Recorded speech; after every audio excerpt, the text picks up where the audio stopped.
Hello.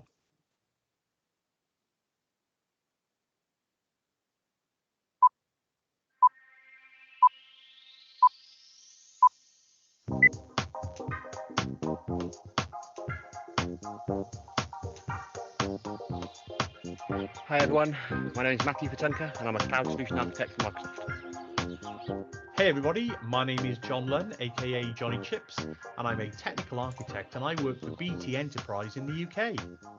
My name is Ahmed Larjam and I'm a Cloud Solution Architect at Microsoft. Hi, I'm Anna McNally. I'm a Cloud Solution Architect at Microsoft. Hi, my name is George Washira. I work for the Intellectual Property Office as a Senior Engineer for the End User Services. I'm Richard Griffiths and I'm the Cloud Solutions Architect at Confused.com. Hi, I'm Abul Kaya. I work as a Technical Payment Specialist for ClearBank.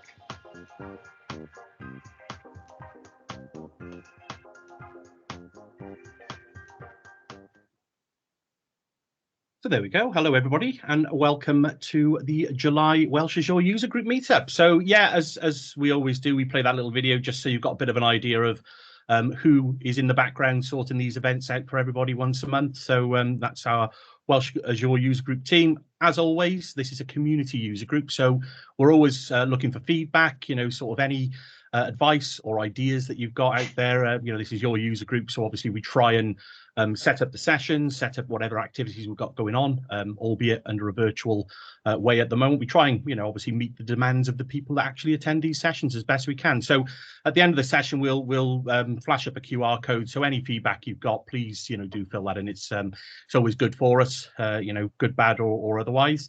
And if you want to reach out to any of us, there's our LinkedIn URLs. Don't expect you to remember them. We'll upload the slides to our GitHub repo after the event anyway. But yeah, feel free to reach out to us and obviously follow us on Twitter and get more information as and when we've got each of the monthly events coming up. So yes, hello from us. And again, thanks everybody for joining tonight. So on to tonight, similar format that we've had over the last few months now. We seem to have some quite good feedback across the whole lightning talk section. Some really good sessions we've had over the last few months, and obviously we're not taking our foot off the gas for tonight. We've got 3 great lightning talks tonight for you from Mike Martin. We've got Ashish Sharma on, and we've also got Ryan Mangan on. So we'll be doing those 3 lightning talks, last sort of 10-15 minutes or so for each talk, and then we've got Tim Warner joining us in a little while to give us a bit of a 45-minute or so talk around the networking feature set within Azure. So all good to look forward to. From a timings point of view, we'll probably be starting off with Mike in about 10 minutes or so. We'll just get through these initial announcements and words from our sponsors, but just a heads up, we've obviously got our quiz again. We were just having a little bit of a joke with that. We've got our long-running champion on the line. So yeah, intrigued to see what Matt's got in store for us for the questions tonight. So there's obviously some gift cards to be won. So please do stick around and take part in the quiz. And like I say, fill in the feedback form later. So yeah, just a few quick housekeeping rules. Obviously, you've all got control of your own mute buttons. You can come off mute if you like, but be courteous. With each other. When the speaker's on, obviously try not to interrupt, and if you accidentally come off mute, I might put you back on mute if you're shouting at the kids or something like that. So yeah, be courteous. There's no stupid questions here. If you've got any questions to do with any of the sessions that are going on with the speakers, drop them in the chat. You've got access to the chat. If the speakers don't spot them, we'll call them up at the end of the session. Other than that, obviously we can arrange to follow up with the individual speakers afterwards. I'm sure they'll be more than obliging to get you some answers if you need them. Yeah, like I say, feel free, drop those questions in the chat window. Don't forget to leave the feedback and to join in with the quiz. If you've not used Kahoot before, you can either install it on your mobile phone, just search for Kahoot in your various app store, or browse to kahoot.com. And when we kick off with the quiz, we'll obviously give you the pin that you can join in and win some cool prizes. Speaking of prizes, I think we're going to stick to the whole tweet and win. So to try and help us spread the news of the Welsh Azure, some point soon, we're hoping to get back to face-to-face meetups, which means it's fantastic. We got all you guys, and we've got guys and gals from around the world joining in, and it's great that we can do that in a virtual sense. Not so great when you're trying to do a face-to-face meetup. So as a user group, we are very much trying to stick with keeping these events virtual, even when we go back to face-to-face. That's the plan. Quite if that's going to work or not, yet to be seen, but hopefully we can make that work. But of course, you know, we're trying to spread the word in and around the South Wales area. So if you do have any contacts, or you think somebody might benefit from this group, and obviously the beer and pizza at face to face, drop them a line if you can help us spread the word and join in this tweet and win. So in thanks for helping us spread the word, what we want you to do is take a picture of you with some cool tech, tag us in it at Welsh Azure on Twitter, and put the hashtag WAUG, and of course use LinkedIn if you're not on Twitter as well. Spread that around. That would be most grateful. And what we'll do, we'll pick the most adventurous picture, whatever that means, and we'll get a t-shirt out to you and some stickers from the user group. So that would be cool. Right, at this point then, we just want to hand over. We've got a great announcement to make tonight, but for now we're going to hand over to our sponsors. We'll start off with Servant. Hello, Des, are you there? Yes, I am. Thanks, John. Hi, everyone. Good evening. For anybody that doesn't know me, and there's not many people that don't, unfortunately, my name is Des McGuire. I'm the founder and Azure Solutions Director at Servant. We are an expert Azure partner based in Glasgow, work all over Europe with enterprise scale customers. With me as well, sorry, before I say that, we are a proud sponsor, clearly, of the Welsh Azure User Group, the Northern Azure User Group, and also the Glasgow Azure User Group. So we're pretty active in the community, like to give back where we can. And as part of our customer success sessions, we have got one pitched in for the Welsh Azure User Group in August, and we will be doing a real life customer story on how we did an enterprise scale deployment of AVD. I nearly said WVD there. AVD. We did it, I think it was at the Glasgow one recently, and we're going to be doing that at all the user groups. Really, just the customer will be there as well, so you're going to hear firsthand from the customer on the challenges to get to up to 78,000 users on AVD with native capabilities, so no third-party tools. All of the engineering that we added into that as well, just to allow us to really push the boundaries of the technology. But as I said, you'll hear firsthand from that customer, so that should be a very interactive session. AVD is clearly a popular topic these days. And just before we wrap up, here with me is Andy Norris, who's our Azure project manager. He's the guy that helps deliver all these projects. I'll just like Andy say a few words before we pass back to John. Yeah, thanks, Des. Yeah, as Des says, I'm the Azure project manager working with Servant, in awe of the technical skills of the guys I work with and with people in the wider community. I understand maybe 30% of what people are talking about on the meetings, but thanks very much for having me here. Just a few words on the things we've got in the pipeline at the moment, things we're undertaking. As Des says, we're an all-up Azure partner, so Azure is all we do. So we are able to focus our efforts on that. There's no multi-cloud here. There's no getting sidetracked with on-premise stuff as well. And a lot of what we do, our bread and butter, is data center exit. And increasingly, we're being pulled in to help people lay the groundwork for enterprise scale migrations. So do the landing zones in a proper fashion according to best practice, and then introduce some real world experience into how migrations go.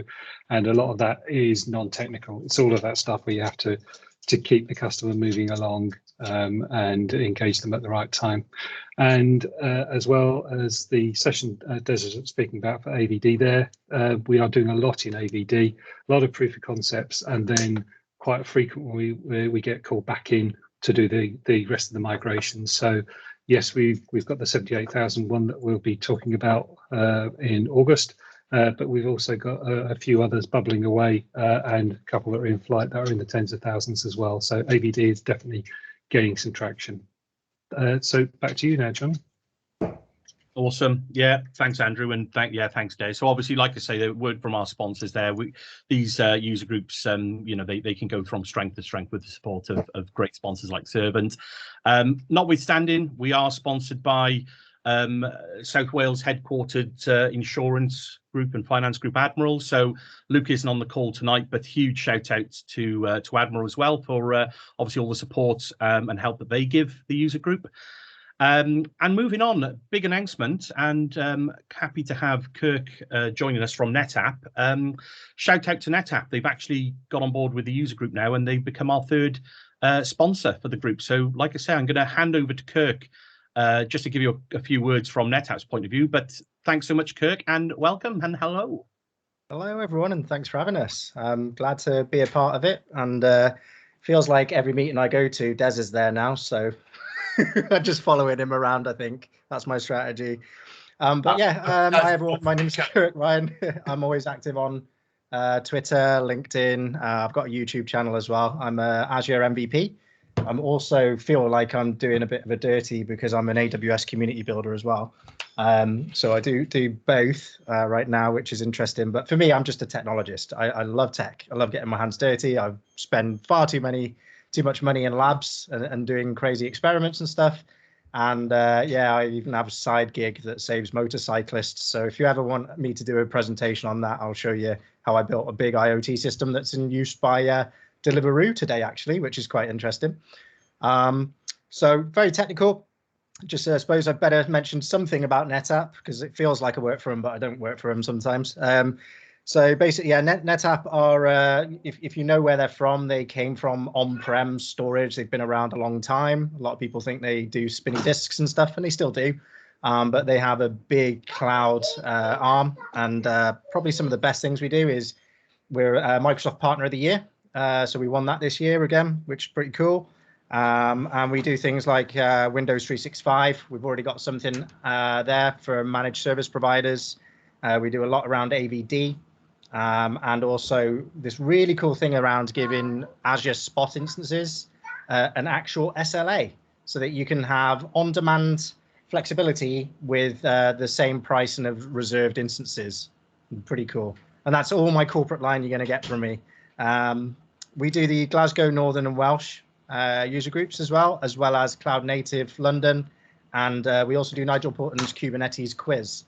So if you're interested in anything to do with Cloud Native or Kubernetes, then we can also introduce you to those groups. And I'm a modern working dad, as you can probably see a little head popping up now and then over here, which is my 3-year-old son who's really interested in staring at all your faces right now. But thanks for being so welcoming, and I'm glad to be here and help out.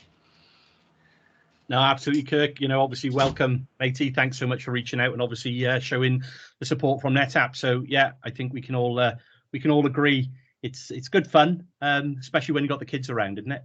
I think we had a chat earlier. I send my kids out; they can fend for themselves. To send them out to the street now, isn't it?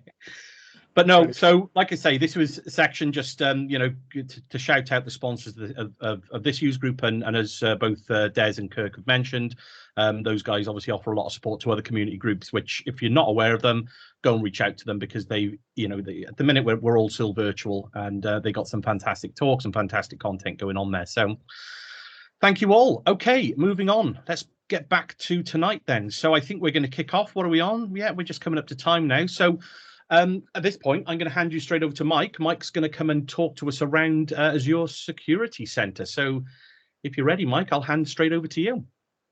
I'm ready as can be, I think. And it's good to see that you got a new sponsor there, man. It's awesome. Yeah. User groups should be sponsored because you do a lot of great job. I know for myself, because I run a user group in Belgium. So that's immediately my intro. So it's I know it can be hard to get sponsorship, to get everything running, and you always need some how should I put it, some place where you can land your meetings and all these things, and sponsors really come at hand. And so thank you, NetApp, for joining them, I would say, and also the other two sponsors, which are already nice affiliates of you. So that's a good thing. Keep it going. Keep it going. So that was a small introduction already on myself. As I said, I'm from Belgium, and I'm just gonna write a lightning session, so a lightning talk, as asked by my dear friend John here. On Azure Security Center. Well, I'm only gonna have like 3 slides and that's it, and all demos, so don't worry. Just to set the scene, Security Center is actually 2 parts. First of all, you have your security posture, which you can have and manage through Security Center, which will take a look at how your environment is being set up, the things that you're doing, are you doing them right? And we will validate that against policies and compliances that you set up and we can even improve some of the automatization of setting up things, because it can work together with a lot of things. And on the other hand, since a couple of months now, almost a year, we have Azure Defender, which is the defense part, actually, and hence why we call it Azure Defender, to protect your environments. And that can be for anything, whether it's files-based, infrastructure-based, or even IoT-based, in regards even to multiple clouds. So today we can even offer that on that perspective. So it's a little bit setting the scene. If we then take a look on where we focus on with Defender and Security Center, it was a little bit confusing in the beginning, because Security Center in the beginning had some of the capabilities we've now hooked over to Azure Sentinel. So the investigative part and the graph that you have, where you can find alerts, and then you can find lateral movement from within your environment. So we moved that over to Sentinel, but we gained a lot of traction back with the Defender part, and also, of course, with in combination with 365 Defender, which is a different Defender product. We bring that back to Sentinel. But Security Center is one of the biggest feeders for Azure Sentinel when it comes down to that. And if we then take a look at Defender, what it can offer you from a defense mechanism, and this is where most partners, customers, whatever you are interested in, is what can actually Security Center do for me from a defense point of view. Well, we do threat protection on all these levels, as you can see here. We do that on networking layer. We do that on a key vault layer. We also recently have Azure Resources and Azure DNS that you can put Defender on enabling. And of course, the classics like any kind of server in any kind of clouds, Kubernetes, of course, and everything container related, App Services, SQL, and other databases which are still in public preview, but they do a very nice job. So we have a good set of defense mechanisms at hand. Of course, you have to pay a little bit for it, but it's always worth more than paying for this than paying for when you get breached or when you have a serious problem, because then it's crying and then it's a bombshell and you don't want to be in that position. So that's a little bit the thing. So enough slides. I'm just going to go over immediately to our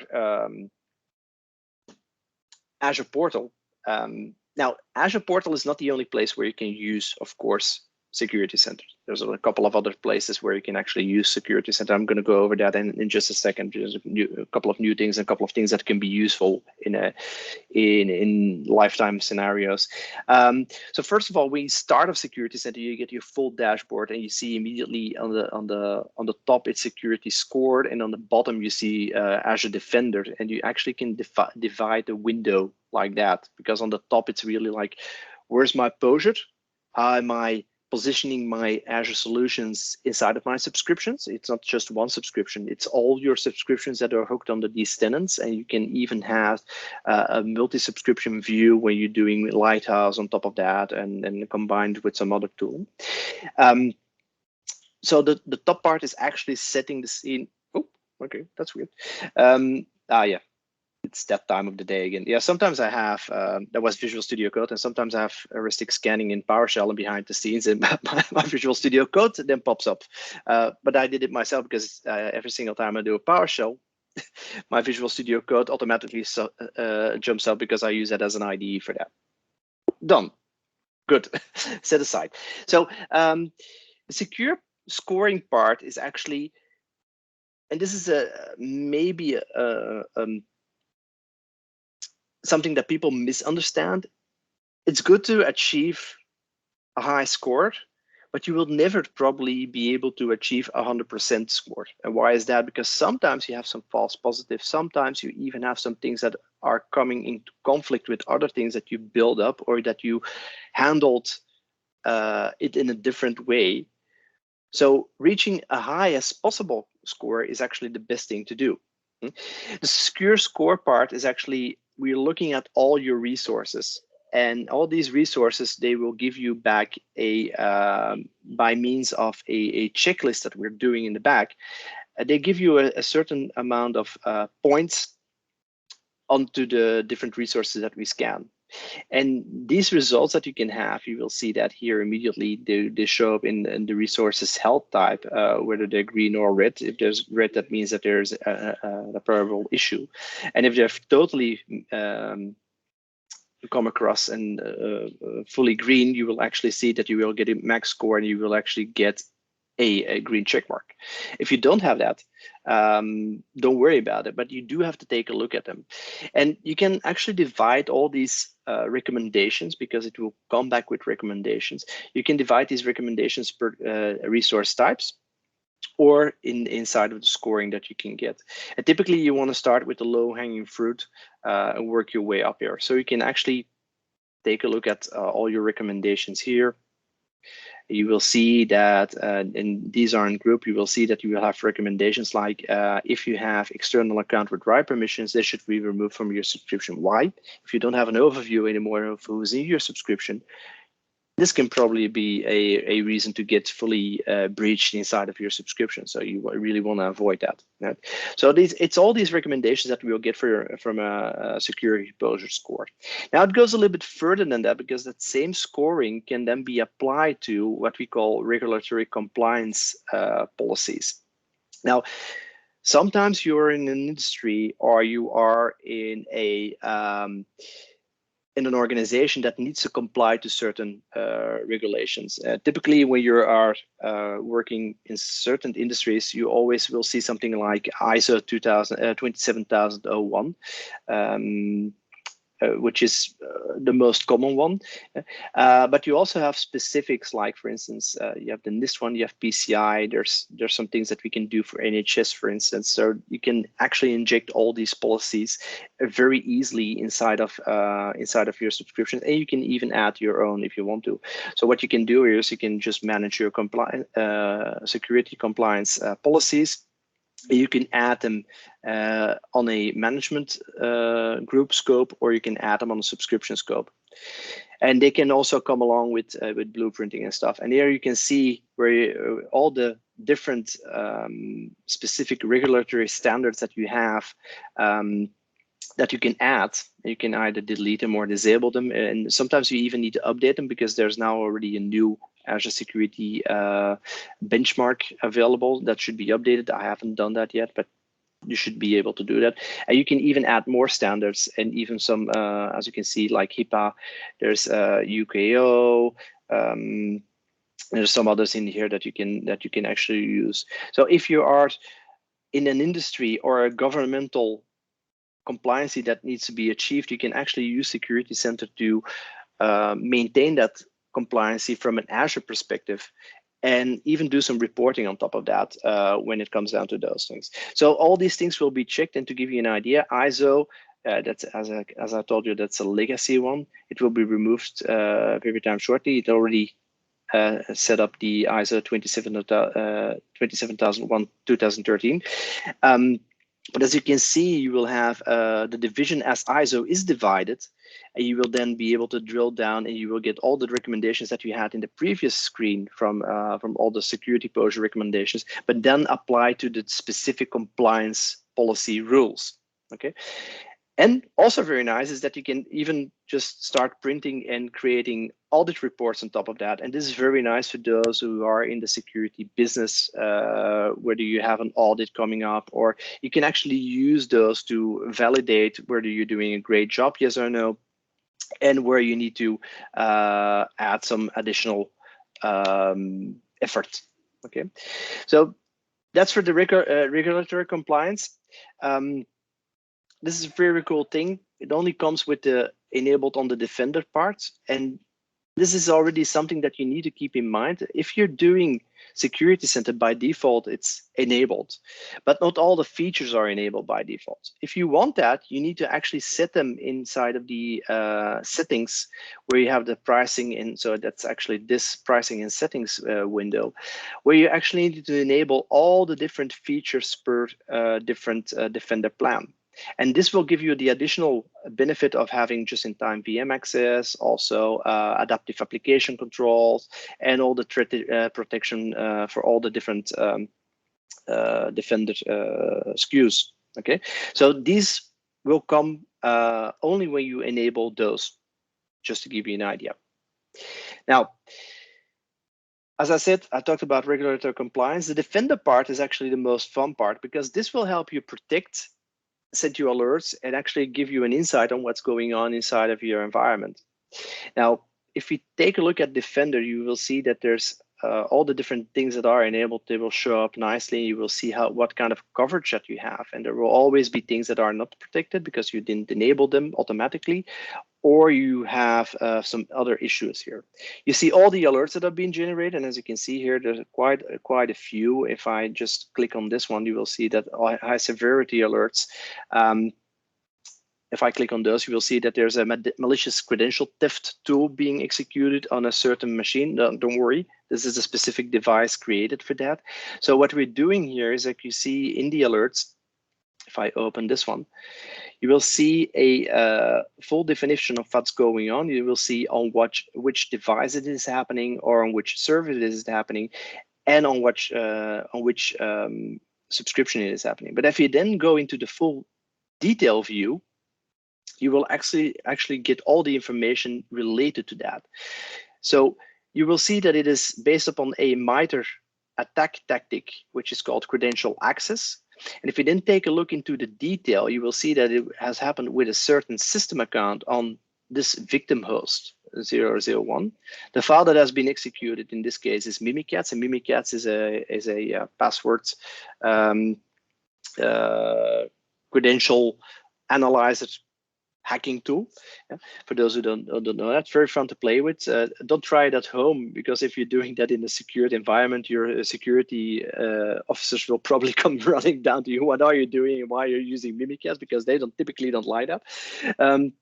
But this is a great test to test whether your Defender on server is working well. And you will also see all the different things related to the host itself. Now, from here out, we can actually take an action, and we can start doing some first of all, some mitigations. We get some recommendations to prevent future attacks in this case. So what we can do is we could enable adaptive controls. We could have disk encryption and the temp disks, and also a vulnerability assessment should be enabled. And we can actually automate this through something we know, or most of us know, through something called logic apps. So that's very nice, and it will set up a fully automatic countermeasure when something similar happens again. And then you can start sending out alerts, or you can start blocking stuff. I mean, it kind of depends on what you want to do here.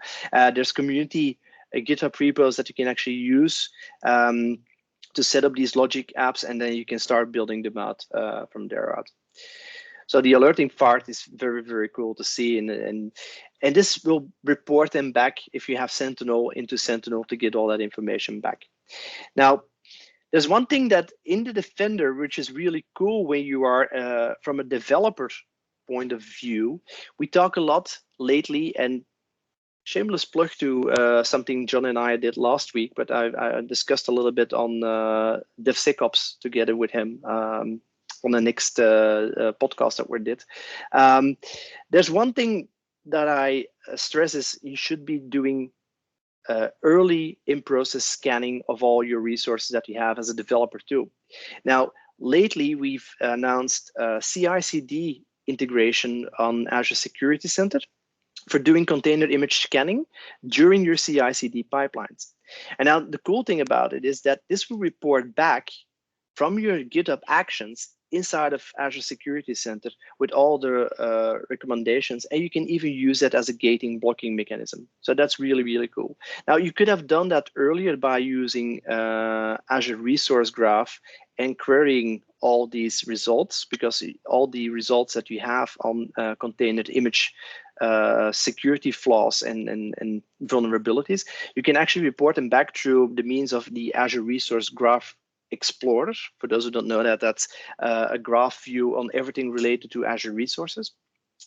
And there's a query that you can just copy and paste from a toolkit built by the Azure Security Center customer experience team. And Tom Janicek is one of the new PMs there. He created a script for the container image scan vulnerability that you can just implement by means of a security gate inside of Azure DevOps. So if you're using Azure DevOps, you actually can use the same thing like you would do in GitHub Actions. It's a PowerShell script that you need to run, and it's an Azure DevOps pipeline in YAML that you can just use and push it back inside of thing. And this gives you, as a result, all the different severities that you have, whether they're medium, high, and low. And you also can see all the details from that query, and that query can then be used as an KQL inside of the gate, and that will then block the pushing of the image. Now I talked about the security center integration with GitHub. How you enable it? First of all, you go to integrations, and you need to explicitly go here and configure the CI/CD integration. This will give you a token and a connection string that you can use to talk to the API of Azure Security Center. And then you need to integrate this inside of an action. Well, it's very well documented. As you can see, it's well nicely put inside of docs. And if you then execute it, I did that earlier, you will actually get, so this is a GitHub action, which just builds a container and deploys it. And in the build phase, I actually have that specific action set up. As a result, it will give you back this, all the vulnerabilities in a container scan in a nice list. And you can even just take a look at it from the logs itself. If you take a look here, scan for the vulnerabilities, you will see that under the hood, it uses Privy, which is built by Aquasec. And this will just do the reporting back inside of Azure Security Center. So you have a full overview of all the different vulnerabilities found in your container image. And then you can start pushing that up. If you have a larger and a merging strategy, it will also show up in the merge information, as you can see here, and that's the same information as we had in this scan result from GitHub. So this is very nice to have during your building a CI/CD pipeline. Now the reporting back inside of Azure Security Center, unfortunately, I have a small issue here with my security center. I don't know why. I'm still trying to figure it out. So I'm in contact with the product group on this one. But if we take a look at the Defender part and we go to the container image scanning, you will actually see that there's new information that has come by in the affected resources. You will see that there is now a column integrated called CI/CD critical findings. Now there's none here. There should be some here, but for some reason doesn't report back, and we're still figuring it out. But if I take a look here, you will actually see that these will have no findings, but it has been scanned. So it found some CI/CD scanning, but it doesn't report back. Now, normally you should be able to see the following. I'm just gonna highlight this. So what you do is you can click through on the selected image, and then select the repository and then select on the selected image. You will see that there's a vulnerability in here, and it will report back if you really scan into the latest version that you want to take a look at. You will see that there's high, medium, low findings in the CI/CD scan, and you will also see the CI/CD scan findings underneath if you click on the information mark. You also get the repository URI, where it came from, and what branch it has been derived from. So it's a very powerful tool if you want to use Security Center inside of your CI/CD. Okay. Is there anything else that I want to say about Security Center? Yeah, use it. Please start using it. There's lots more to be found here, but these are some of the highlights that I find very useful. If you don't find reporting sufficient, there's workbooks that you can build yourself. There's no more solutions here, but you can have workbooks, even the public, which will be automatically filled with the data from your log analytics workspace, which is underneath. And you can always do KQL queries against Security Center inside of the log analytics workspace too. So that gives you, in a nutshell, some of the top things that you can do with Security Center, why you should be able to use it, why you should be using it, or why you should enable all the other stuff like Azure Defender. because it will really save your life at a certain point in time. There's one more tip that I'm going to give. There's a couple of books out of this. I'm one of the proud technical editors of this one. It was written by Yuri Diogenes. He's a well-known name in the security space. It's now being written by Yuri and Tom Janicek. The second edition, the first edition was written by Tom Schindler. Really cool book. Tells everything about Azure Security Center if you want to even know more. And if you want to learn more, there's also still a lot of information on docs.microsoft.com. Yep, that's it. Awesome. Thanks, Mike. I think we had one question. Carl, I don't know if you want to come off mute and just mention your point to Mike, get his thoughts on that. Not basically question. Hello together. Hey. Just mentioned there was some sort of attack. Let's call it attack that people malformed the YAML repository for the WinJet. So I could just imagine how this could help them to monitor WinGet repository on GitHub, that this doesn't happen. I don't think for now. What you could do, however, is but that it won't relate to Security Center then. It would rather, because WinGet has nothing to do with containers or anything else, right? It's package management. Yeah. What you could do is, and if it's a repository that you're scanning, GitHub has an API that can have some of the security alerts back posted, and you can use, like for instance, in Security Center. In GitHub, you can actually use things like CodeQL. So CodeQL is a scanning. It only works with GitHub Enterprise, unfortunately, but it can actually scan your code. So if there's something in there, that would be able to set some of these alerts off. And you could report those alerts back actually into Sentinel. We do that for there's a use case where we can report that thing back inside of Sentinel for everything which is auditing of the user access inside of GitHub. But I can imagine that if you can do some wizardry with the API, you can actually report that back inside of Sentinel too and report it that way. But in Security Center, I don't know where there's any plan for those things. Maybe it could be, I don't know.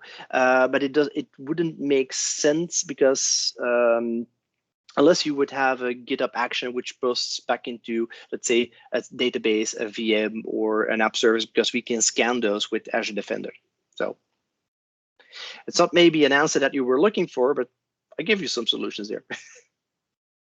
Yeah, thank you. Okay, I thought there was another one. I could imagine that this GitHub integration could catch some issues with people. This is actually the one. Yeah, that was yours. Okay. Yeah.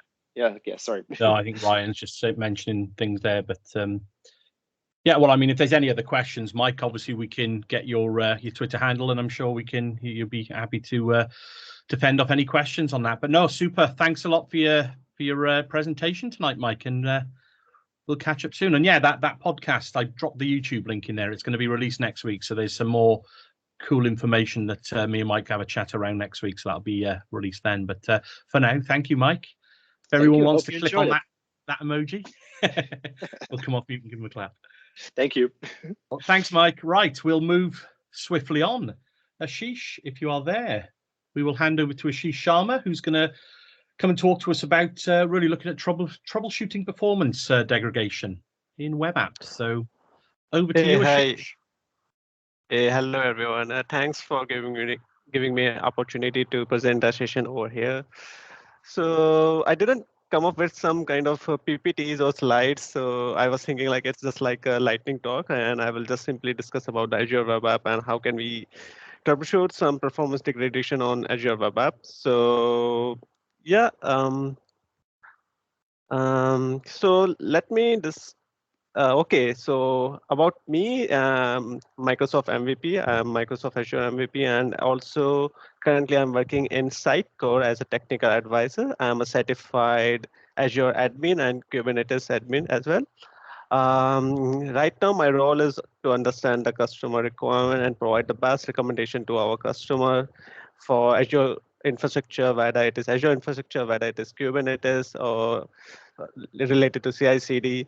And whenever there is something related to their environment or their sitecore environment, we have to provide the best recommendation from our Azure side. So as Mike has mentioned about the Azure Security Center, I have just recently certified, just cleared the certification of AZ 500. And yeah, I can understand like Azure Security Center is really a cool stuff, and we can integrate with so many other cloud service providers. So yeah, but let me share my screen and I will present a demo on how to troubleshoot our Azure web app.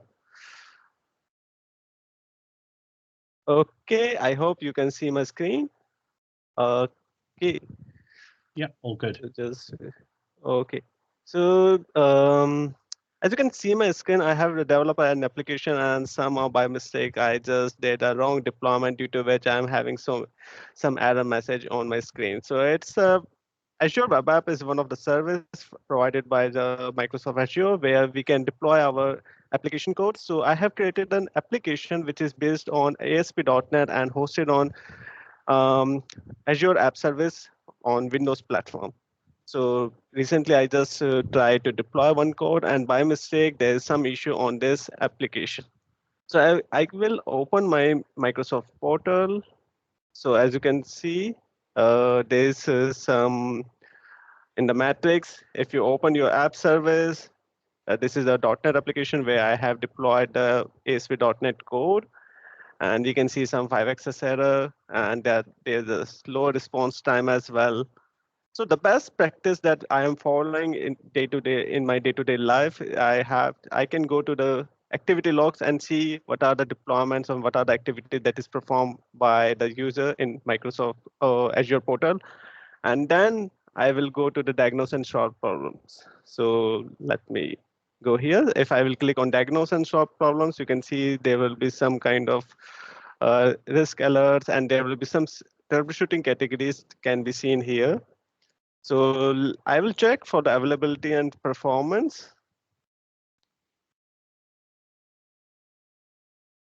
And it will come up with complete dashboard, like what is the availability and the performance of our Azure Web App. So as you can see, like we have a failed request of this much %, app performance is a little bit slow.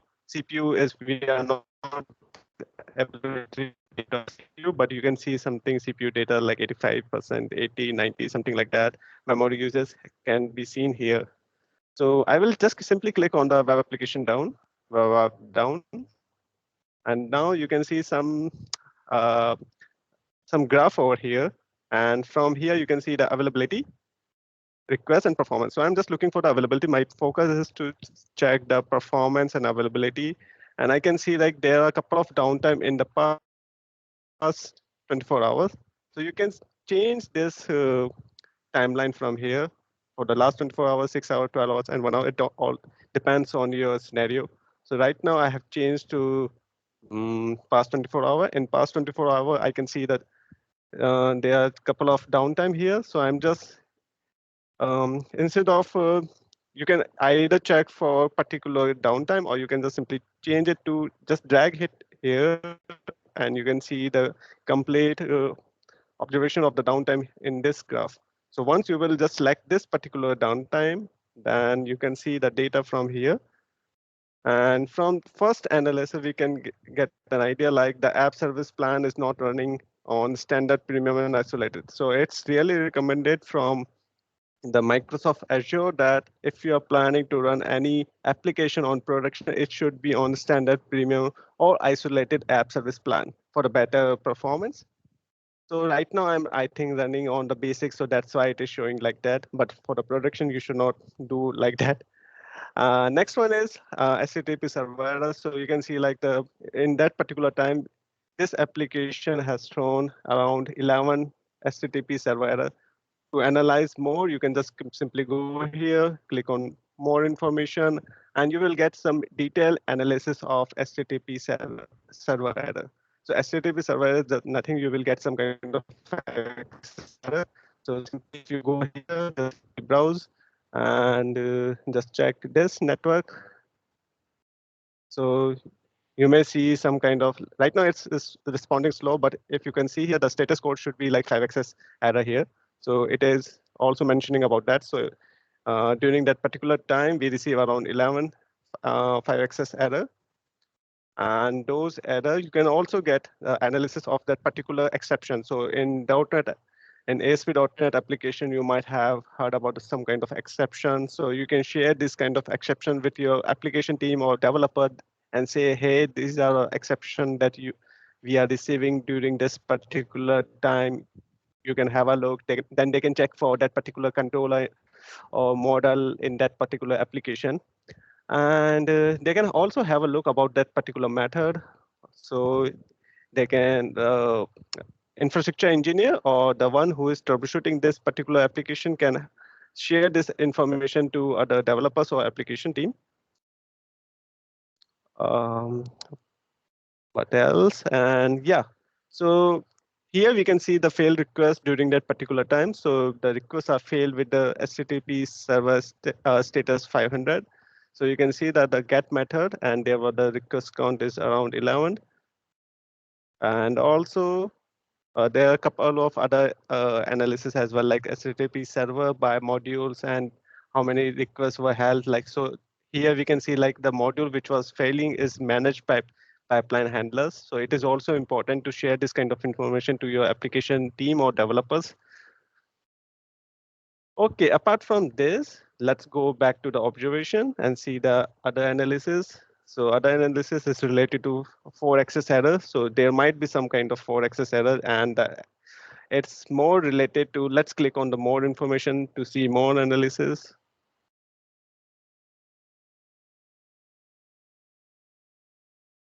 Okay, here we go. So they have mentioned about this, like we are receiving some 404 error. It's quite common error. And these errors were occur around 2003 times. And the description is clearly mentioned that the resource that we are requesting is not available. And here is the detailed information about this, like the failed request were around 404 is something 2001 to open this website and something like whenever the user is trying to access this URL. And there are some other information about this, like it is grouped by handler. So we can share this kind of thing like system.web.mvc.mvc handler. We are receiving this kind of handler error. So we can share this information to the application or developers so that he can investigate more about this. Let's go back to observations. And okay, we have the analysis of the application inside. So instead of going to the application inside to retrieve some particular logs, you can see the complete insight about it here. You can see the message, exception, and then the count. And apart from this, it is also providing some kind of troubleshooting or some kind of recommendation that you can follow to resolve your issue. So here they are mentioning to review the application inside telemetry. You should go there and just use this Azure Application Insight Snapshot Debugger. Second one is to collect the .NET profiler trace. So let's say you're not aware of the ASP.NET exception. So you can just simply go here, click on collect .NET profiler trace, and it will provide some kind of exception list of exception type, call stack messages for that particular time. Also, there's one more recommendation to configure auto healing. So auto healing is one of the method, like let's say the customer, the website is down and customer is looking for something like what happened during that particular time. So if we come up with the auto healing configuration, we can, whenever that particular issue will occur, we will collect some information, like we can collect profile trace, we can collect the memory dump, and whenever it will happen, it will provide that logs, and we can collect those logs and investigate what happened during that particular time. Apart from this, there are a couple of things that we can also see, like the web app slow. So let me click on it, and we can see, okay, the web app was slow during that particular time. So if the website is responding slow, then you can see like the customer who are looking for that particular website won't go for that one. They will go for that particular competitor site of that website. So the website is the performance of the website is really important. So customer can ask like why the website is responding slow. So we can go here and click on this web app slow and get an analysis of that particular website. As we can see in the screen, like slow request execution is there. So there were around 19 slow requests. Yes, we have seen like app service plan was not running on the production workload. It means like it's not running on standard premium or isolated app service plan. So we need to move to this kind of these plan. And also we have seen like there was one web app restarted, like application stop event was detected during that particular process. So it might be possible, but during that particular time, someone has restarted the application, which makes the application slow. Also, to know more about the slow request execution, you can click on more information and get a complete analysis of that particular slow request. So as you can see here, you can see like it's mostly come from that particular module of managed pipeline handler. And it also provides that managed pipeline handler is more about this particular module is more about related to application level issue and where it may lead to the CPU and memory issue. So, and it provides some kind of recommendation as mentioned in web app down also. Okay, so apart from this, we can have a look on the high CPU analysis, memory analysis. We can check whether the web app was restarted or not, and other observation as well.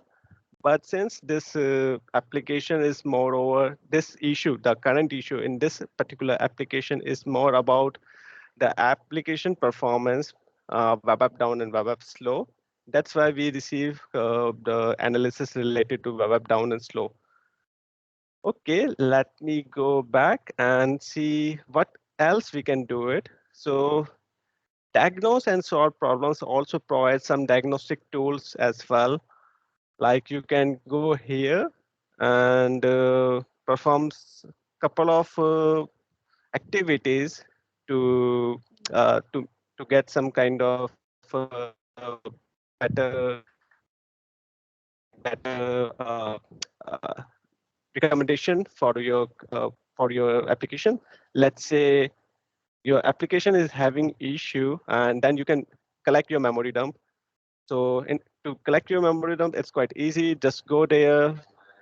Currently, it's running on the D1 shared plan, but it's important you should run on the standard premium. So if you're running on the production, it should be a standard. Go here, click on memory dump. It will ask for a storage account. Just create a storage account, and it will create a memory dump for you. Secondly, you can click on collect .NET profiler trace. Since this application is running on .NET, so it's really important to collect this .NET profiler trace. From here, your application, whatever the issue will be there, so this profiler trace will collect some kind of exception, message, call stack from that particular application. And if you have a Java application, you can collect from here, analyze.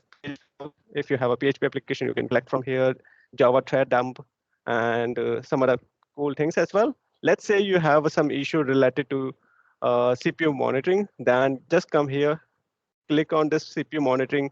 So one of the best ways, like let's say customer is having some issue related to high CPU, go and configure proactive CPU monitoring. So what it will do it, whenever the CPU will be high, let's say you have configured CPU high for 80%. So whenever the application is experiencing 80% of CPU, it will perform some activity. It can it will fetch the memory dump, and memory dump will give you analysis like which components or which objects are consuming high CPU.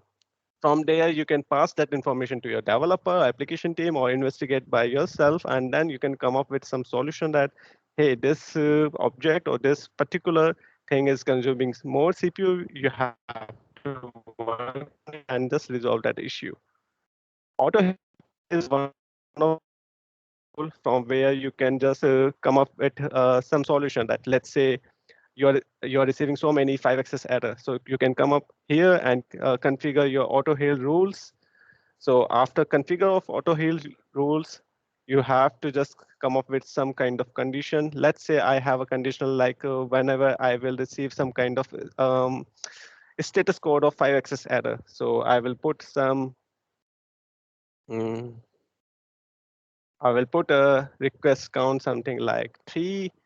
If I will have a 3 requests of 500, then I might have what I have to do it. I have to come up with some kind of action. But I can do it like I can recycle the process. I can log an event, or I can just simply collect some log, memory dump, CLR profiler, or maybe Java dump. It depends on my application. So I can, let's say we are planning to collect a memory dump. I will click on this button, collect and kill analyze. You can click on this. You can click on the troubleshoot button as well. And once it is done, you can just simply save, and you can, whenever there will be some kind of auto heal issue, or whenever the condition will hit like this, whenever there will be 5-access error for 3 times, it will collect a memory dump, and you can see the memory dump in this diagnostic tool. Apart from this, diagnose and solve problems, you can see so many things out here. Like, let's say you have to just simply restart your application. You can just simply restart as well. A web app restarted application is also there. Advanced restart is also available here. And you can see the risk assessment is also here. So it is also providing the best recommendation that you should follow to come up with your Azure web app. So here you can click on, and you can see like so many things are here. Products and SKU use, so it's not running on this one. So these are the couple of best recommendation which is provided by the Microsoft Azure. So we should follow this while running our application on production environment. And there are some other best practices also there, like it's completely red here, but we should follow these kind of recommendation. And whenever we are deploying any application on production, make sure like we will follow these best practices. And yeah, so these are a couple of things that we can follow while troubleshooting our application degradation issues. And also there we have the application insight. Let me go to my resource group. So we have application insights. So I think everyone is pretty aware about the application insight. So here we can also select our last time, like for the past 30 minutes or 1 hour. Let me check for past 12 hours. So we can see like there are a couple of requests here. So the failed request is around 16.45K. So we can have a look here. And just if you just simply select on a couple of requests here, like from here to here, you can just select that particular area. And from there, you can see the top 3 response code you can see, and the request which was there. So it was something like here and there. And if you see the response code, just click on it, and it will provide the detailed description about that particular request. So the request was related to get home/index. Okay, here's the complete detailed information. The event time was around this time. It was related to get request, response code or 404. It was not a successful request. The URL is like this. And more detailed information like the request is from country region was Ukraine, and the detailed call stack of that information. So this is also one of the best tool. Like you can also go for the application insight to get more information about your application downtime also. And if you click on the performance, you can see like the slowness, and if your application is facing the slow response time, then you can also follow this one. And here you can see like the response time was 1.62 minute. So you can just come here and you can select on this particular area and see the complete insight about this particular request. So here is the request. The duration was around 2.5 minutes. So you can see the complete detailed information about this here as well. So I think that's more about the performance degradation issue. Whenever you want to troubleshoot, you should just, I think the diagnose and solve a problem is one of the best tool which is provided by the Azure team. You can troubleshoot anything from there. You can see the best practices over there. It will provide the 5xs log, 4xs logs, and also provide the best practices you should follow while running your application on the production environment. So I think I am taking too much time. If you have any question, just let me know. Thanks, Ashish. That was great. No, awesome. I think we did have a question in there, but I don't know if you're able to take that offline just in the interest of time. Yeah, we're only a little bit, it's not the end of the world. I know everybody's got other things to do, potentially. I don't know, but that was awesome, Ashish. Thanks so much for that talk. Thanks a lot. Thanks a lot. We will move swiftly on. Obviously, we've got Ryan joining us now to talk to us around MSI Attach. So swiftly on, we'll pass it over to you, Ryan. Thanks, John. If everybody can all hear me, okay. So obviously, time is of the essence. So what I'll do is I'll first of all, I'll put in some links down in the chat window for various different bits and bats, which I might mention and talk about within this session. So just getting cracking on straight away. We're going to be talking about MSIX App Attach. So before we do that, let's just tell you who the hell I am. If you've never heard of me before, probably not. So my name is Ryan. I've been in the UC for some time. I'm not just a UC. I originally started my career off as telecoms in the British Army, hence being a network engineer by trade, and I've jumped into other things moving forward. So never a dull day. You'll also note that AVD, or Windows Virtual Desktop, or Remote Desktop Services, is my subject area, and I've produced quite a few books, and there's 4 more coming out shortly from Microsoft, which I've helped to collaborate on with too. And also for all those people who have sat the exam or haven't sat the exam yet for AZ140, I was one of them people who designed the subjects areas for that. So blame me if you think some of the areas are stupid. Moving on to MSIX App Attach, we're going to first talk about MSIX application challenges, and then we're going to lead into App Attach and why App Attach, and also kind of do a bit of myth busting. So first of all, as you can see, there's a little bit of disclaimer, so you can't blame me if I say something which isn't entirely true, but hopefully I will aim wherever possible to be honest. So when we're looking at traditional deployments of VDI back in the day, and still today in larger environments, there's various different challenges associated, but the big one which we always seem to see is applications. We build all this infrastructure, we make it all work, we get the network all fancy, and then all of a sudden we get to the applications and no one knows where the installation media is, no one knows how they're installed, what order they're installed in, and it's just a complete nightmare.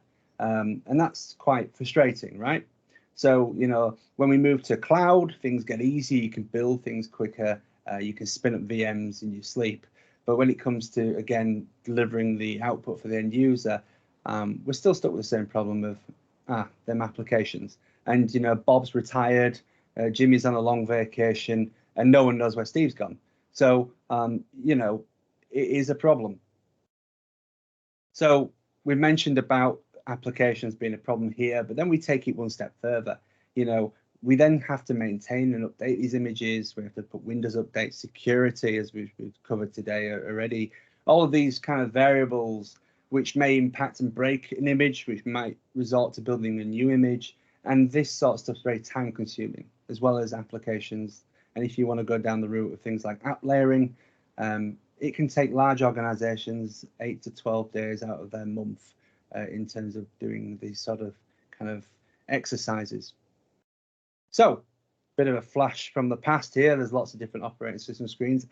And I now need to add another, thanks to Windows 11, I might say. As you can see, when we've gone through time, you know, the operating system UI has changed. But what's quite interesting here is some of the applications go back to 95 or 98 still. And when we look at Windows Vista, we found that there was significant changes at that point where the user data and program data changes. So at that point there, applications previously had issues, or some applications did, depending on how they were written. And then we've jumped to Windows 10, and again, there's slight changes, but not too many.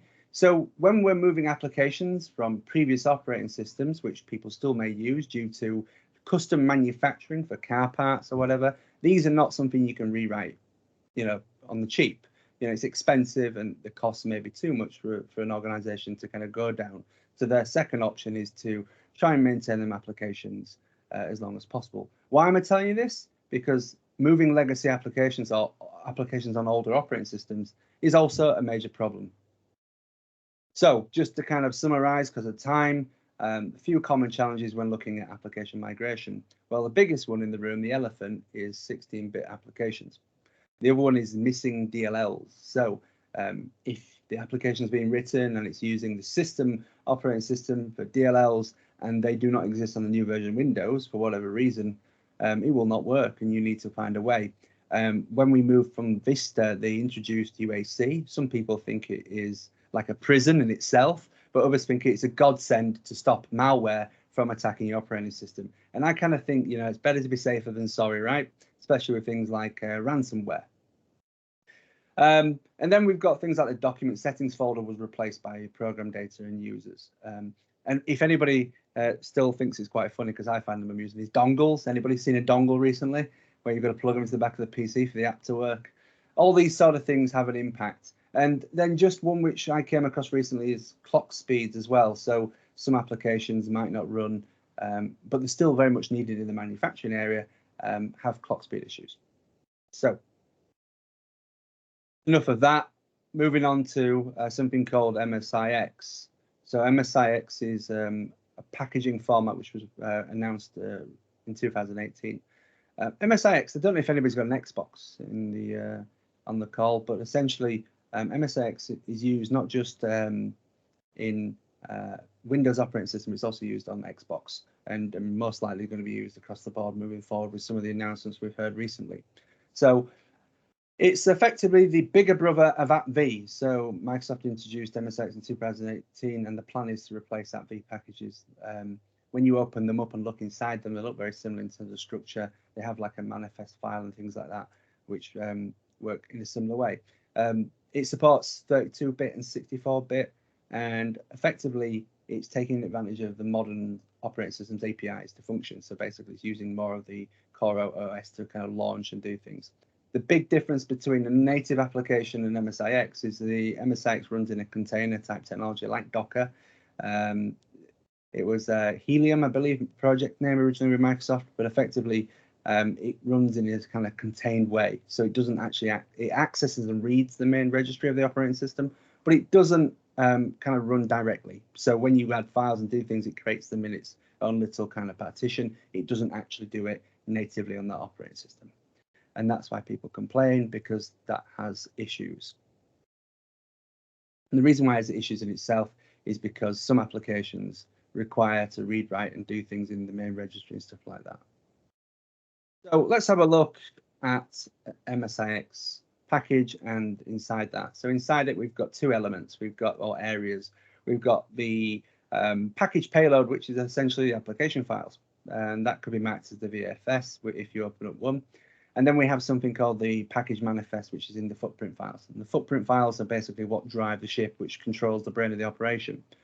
So the app manifest is basically an XML file with a number of configurations in there to make the application work. That could be firewall rules, that could be registry, that could be file extensions, and so on and so forth. You've then got the block file, which is effectively how it manages indexing, hashing, and kind of how it transfers files, as well as bits and bats in there. Believe it or not, this all comes in use with the Windows Store as well. It is interlinked. And then finally, if you don't have an app signature file in your MSIX package, it is not signed, which means it's not going to be able to run until you add a certificate to it. So basically, every single MSIX package, and you should really code sign all your applications, really. That's, security best practice. But some might not. But if you try and run an MSIX package without it being code signed, then you are not in luck. So what can we package with MSIX? We essentially can do files, registry, tiles, services, file associations, and URL protocols as well. So you could effectively have font packages, mixed packages, and various other things in there. People complain about applications not working. Yes, there is that challenge. However, there is ways and means of doing it. You can fix apps locally and make them work within an MSIX package. But there's also something called the Microsoft Package Support Framework, which is an open source kind of capability which you can find in GitHub, which effectively uses a shim, which is called the PSF launcher. The PSF launcher reads a config file which you configured to fix some of the application issues. That could be scripts. It could be Microsoft built runtime fix DLL, which you can call various things. It sounds complicated, but it's not as complicated as you would think if you can do basic JSON stuff. So to summarize, what is MSIX and then the key features? The Microsoft claim that MSIX offers a 99.99% successful uninstall because it's running a container. It's very simple for them to rip and remove it from the operating system. You've got things like network bandwidth optimization because it's downloading a 64K block, and it's using the Apex block map basically to kind of manage some of the intelligence. And the other thing as well is it does a bit of a disk space optimization because of deduplication capabilities, where it can basically use files across different applications without impacting them. Independent is, I think, the phrase. So success rates. So some claim they've got 100%, some claim they've got 20%, some claim they've got 30, 40, 50. If you look at Tim Mangan, no relation, but yeah, he's got a cool same surname as me. He's done some testing and seen around about 40 to 60% on complex, larger enterprise applications. However, others have seen 80, 90%. So it's still very much unknown. However, the applications I've worked with on a day-to-day basis, they have been fixed and they do work. So that should give you some kind of reassurance. So why am I telling you all that? What a lot of rubbish that was, eh? So let's look at MSIX app attach. Well, we talked about MSIX for a good reason. MSIX is needed to be able to attach it to AVD, Azure Virtual Desktop. So MSIX as a product is essentially being driven in a vehicle and then delivered to them session hosts within Azure Virtual Desktop. And that's effectively what we're doing. So what we're going to do now is talk about some of the kind of differences, but without an MSIX package, you can't use app attach. So that's the fundamentals, and that's why we've gone through there. Okay, so we've got 4 minutes left, so we'll try and get through this smoothly. So what is MSIX app attach? It's effectively taking an MSIX package in an expanded state, and that's essentially putting it into a virtual disk or a SIM image, which is also known as a composite file system image. And MSIX app attach leverages native OS APIs rather than an agent, so there's no third parties involved. It literally is just using the backend OS APIs to work. It attaches the disk, it reads the folders and the files, and it mounts the application within the operating system effectively, allowing you to achieve what we would call in-session application mounting and registering. So you can, in session, have apps added and removed in the same time. You could build self-service capabilities to follow out a Teams workflow and then click approve, and then the app's installed while the user's in session. There's a hell of a lot of capability which can be achieved with MSIX app attach. It's only the beginning, effectively, as well as its low packaging. By the way, as we're talking about Azure, and it might come out in the future, composite file system, SIMFS, cannot just only be used for MSIX app attach. It is understood that it can also future be used for containers, so Windows operating systems in containers. So keep your eye on that. Here's the three types: VHD, VHDX, which you're probably very familiar with, and .sim, which is the composite file system. Effectively, as I said about you expanding it, you effectively have inside the expanded VHD image, you have the disk itself, the image, you have the MSIX package, and then inside that you have the application, which some call the MSIX application. As you can see there, that nicely kind of puts it into perspective for you. Some of the terms. I've also attached the slides, so I'm not going to keep it up, but you can read these in your own leisure as well in the link in the chat window. And then just to kind of finish off on a high, what I've done here is I've done a bit of artwork for you to kind of demonstrate a gold image with all your common applications like the Microsoft Office application suite or other kind of things which everybody needs. And then we're going to mount the user profiles using FSLogic's profile containers, which is standard in AVD. And then just to add the cherry on top, we're then going to attach them departmental group applications to them users using MSIX app attach. I put in a link for GitHub. There's two things. There's the wiki I've written, so there's a wiki in there, and there's also a number of tools, creating MSIX images, mounting SimFS. So I was the first person in the community outside of Microsoft to produce a composite file system tooling so that people can actually test and use. All of this stuff is in my GitHub for you to use if you wish to kind of or dare to go and play. And I've also created a UI tool if you don't fancy command line where you want to create your MSIX images. You don't need to go out and spend money, but if you do, there is good tools out there to take it one step further than what the free tooling does. And then that concludes in 14 minutes and 36 seconds my quick deep dive into MSIX app attach. Like I said, if you think, wow, that was just complete belt-fed information, feel free to check out all the links I provided. And by any means and all means, please do contact me, DM me on Twitter and all the other stuff. I'm happy to reach out and help you if you're on a app attach journey, as it were. John, over to you. Awesome. Thank you very much, Ryan. That was great. Great information. No problem. It's just so disconcerting seeing those flying hands at the screen and no sound, isn't it? But no, that was awesome. Thanks so much, Ryan. Yeah, like Ryan says there, if you've got any questions, I'm sure Ryan's open for contact over Twitter. Great stuff. Thank you again. Okay, and we shall move on. I noticed Mr. Tim Warner has joined the room. So without further ado, I'm going to hand you directly over to Tim to talk through our next session. Hiya, Tim. How you doing? Hey, John. I'm doing great. How are you? Very good. Thank you. Thanks for joining us. Always a great thing to have a mini celebrity joining our user group. A celebrity. I'm a legend in my own mind. That's sure what are, I think. I like your guitar in the background, by the way. I know I have a blur on but I always have a guitar within reach, no matter wherever I am. It doesn't move from the wall, Tim. Well, mine doesn't. Okay. Anyway. All right. Well, No. we don't share that in common. I play mine all the time. All right, let me start my little timer.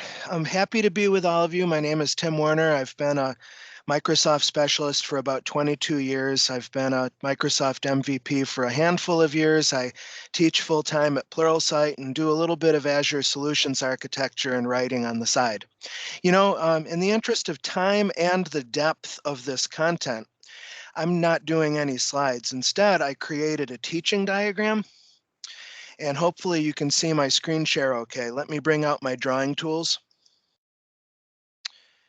The URL you should make a note of or visit if you'd like to is timw.info/AZnetworking.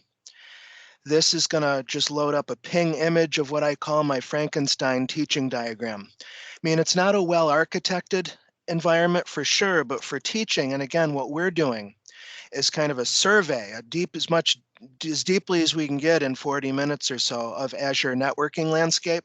It tends to work pretty well, I think. John, for some reason, Teams is saying I have bad network quality. Am I coming through okay on your side? Yeah, I can hear you loud and clear, Tim. I think your video is just a bit rocky, but everything else is great.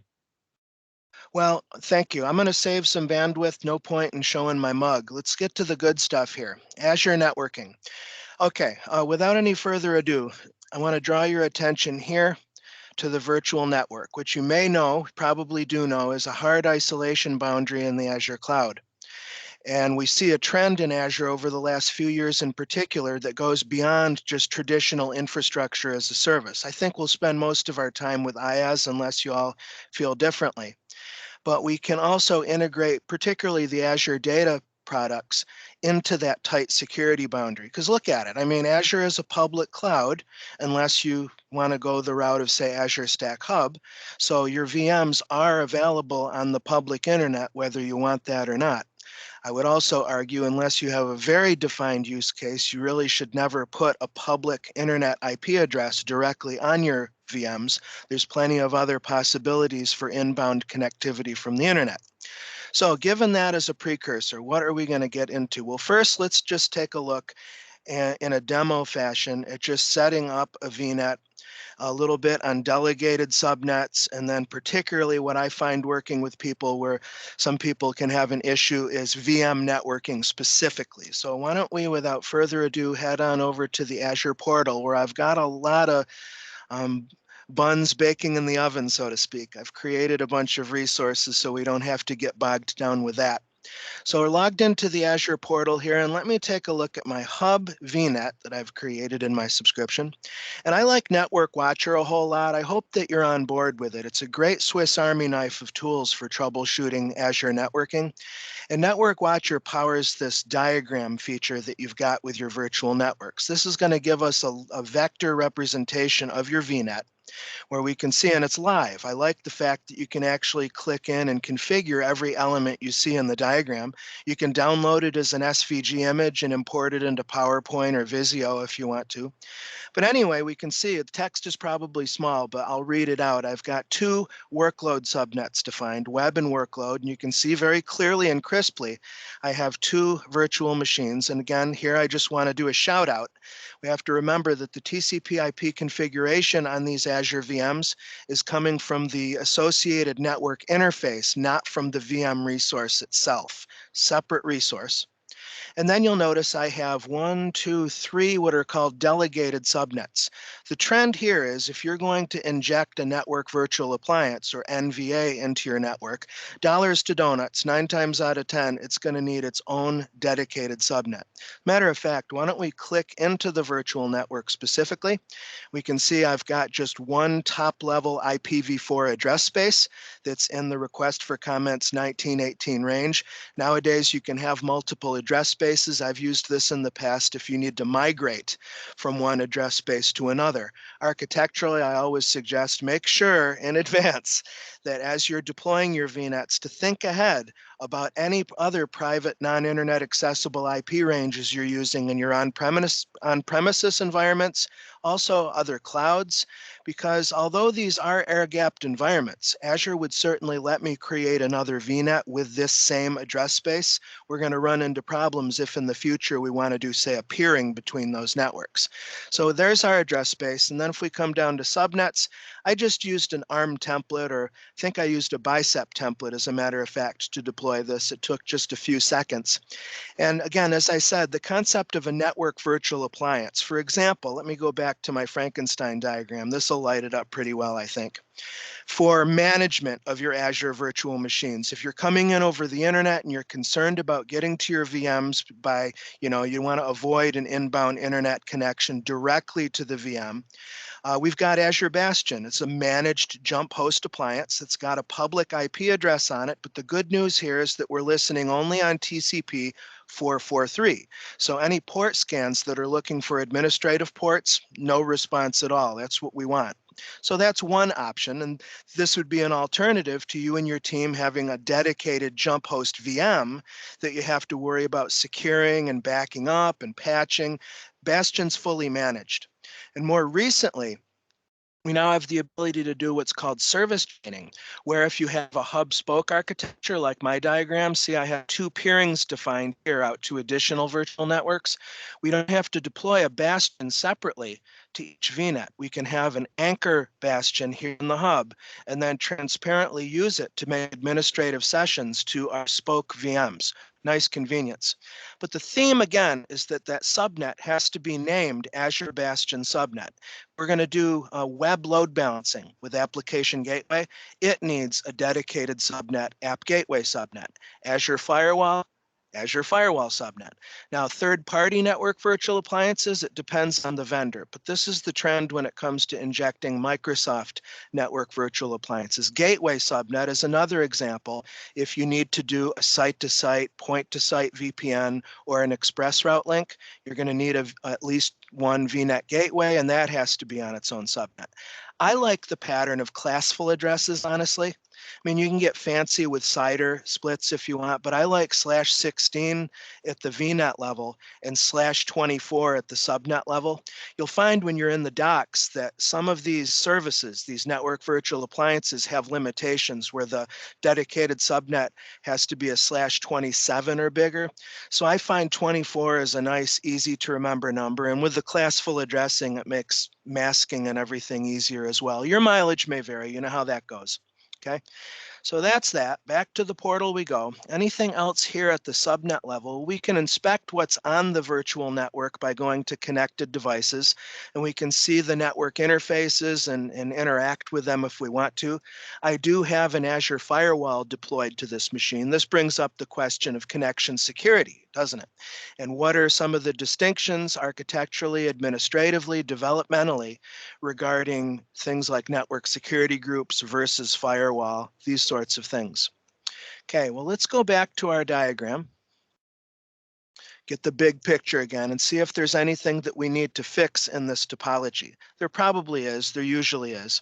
So if we look, let me zoom in a little bit more. Yeah, I can see a problem right off the bat. Do you see it? Looks like I've got two web servers. You wouldn't know this, but they're Windows Server 2019. They're identically configured. And eventually I'd like to put them behind a load balancer or an application gateway. But however, although Web 2 looks like it's pretty safe, at least out of the box, it doesn't have a public IP address. We do have one on our Web 1, so we'll want to fix that. I'm also noticing we don't have any network security group security either. And this is going to be our software firewall that allows us to control inbound and outbound traffic to those virtual machines.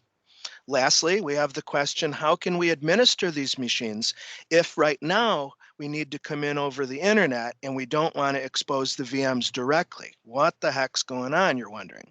Well, let's accomplish one solution at a time. Let's click out to Web 1. And hopefully you've spent time on the networking blade, which is really a central picture of how TCP/IP is configured on that machine. We can see and click into the network interface that's associated with the VM. And just at a glance, you can see where the VM is situated on a virtual network and subnet. There's that public IP that we're going to want to dissociate.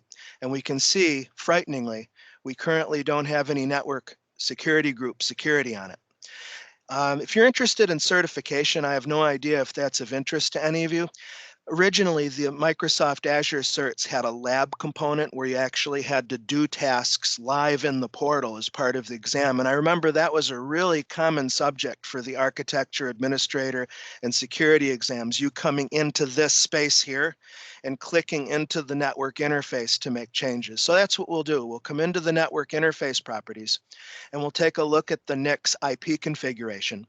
Now notice here, this is something I always teach and present, being really careful to place your virtual machines at deployment time in the correct VNet, because it's painful to say the least if you'd get the VNet placement wrong. You're going to have to redeploy, or you could replicate and fail over. It's pretty painful. But notice by contrast, to retarget that network interface onto a different subnet within the virtual network, it's fairly trivial. You're going to have to reboot the machine, but it's quite easily done. As you can see here with the add buttons, a virtual machine NIC can have more than one IP configuration. I just have a traditional IP config 1. And if we click into it, we finally can get to our controls over the internet public IP address and the private address. Well, I'm going to go ahead and dissociate. First, I'm going to look and see what one I was using, Web 1 IP, because I'm going to want to delete that. I'm paying for it. This dissociation step just detaches the public IP resource. It doesn't dispose of it. And I'll also want to look at my IP address assignment. You notice it's 10.10.1.4. Now, I said I was using a /24 split, so my subnet is 10.10.1.0/24, which is, what is it? 1.1 should be my first usable address, right? And .254 should be my last usable address. .0 is the network ID that you can't assign that to a host.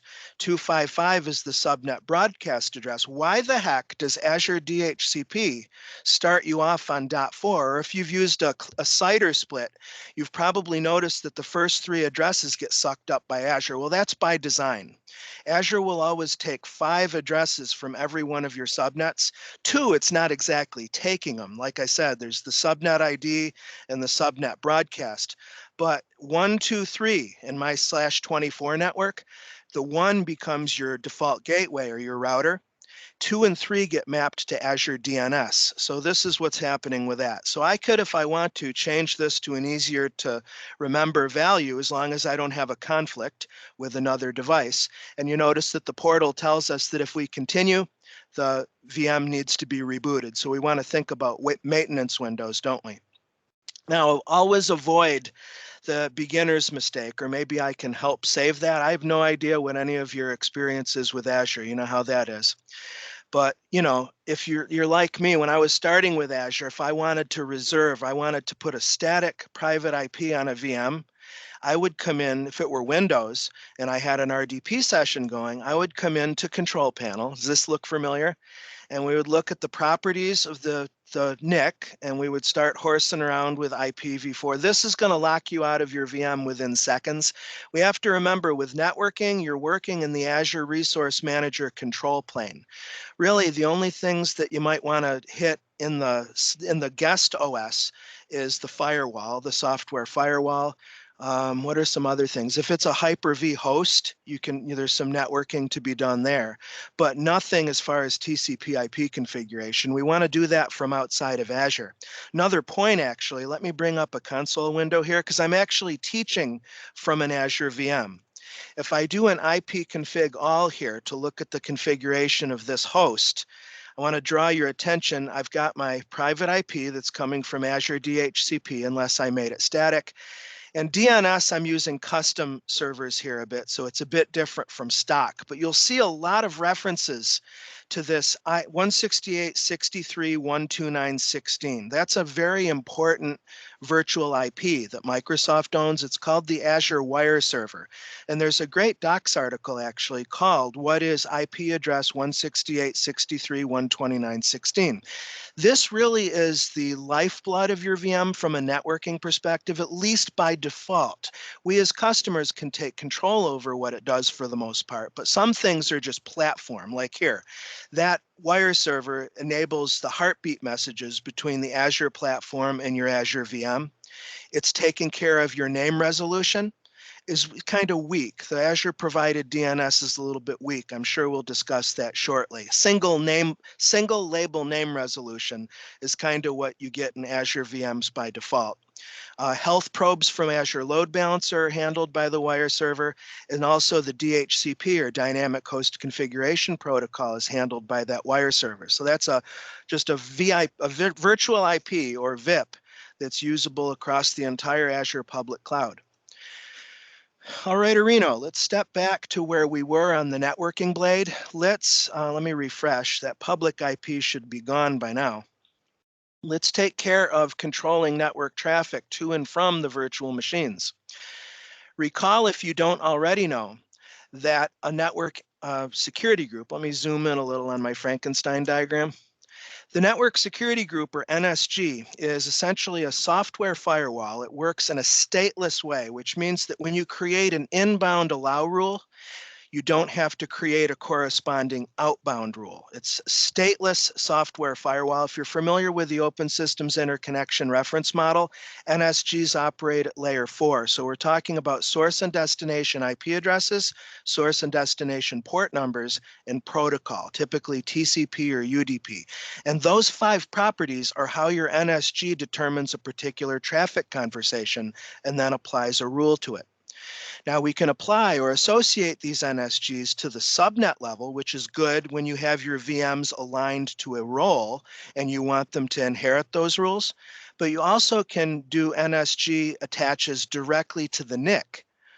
You might need to do this if you have, say, one VM that has special rules that it needs in addition to the ones that it's inheriting at the subnet scope. However, be aware that Microsoft has another product called the Application Security Group. In a nutshell, what an ASG does, it allows you, it's a container basically, that allows you to associate network interfaces from within the VNet. You can't go across peerings or VPNs. It has to be within that VNet. But let's say that in my example, I've got VM1, VM2, VM3, VM4. Let's say the vast majority of their inbound and outbound traffic rules we can handle with a single NSG at the subnet scope. But let's say 3 and 4 in particular have some additional rules. Now we could create a second NSG that we then associate to the NIC directly on either VM, but I would argue that you're needlessly ramping up your complexity. Even with Network Watcher, that's ramping it up. How about creating an application security group that includes those VMs and then referencing the ASG in your NSG rule at the subnet scope? It's pretty clever engineering, as a matter of fact. I've got one created, as a matter of fact, so why don't we actually include that in our demo?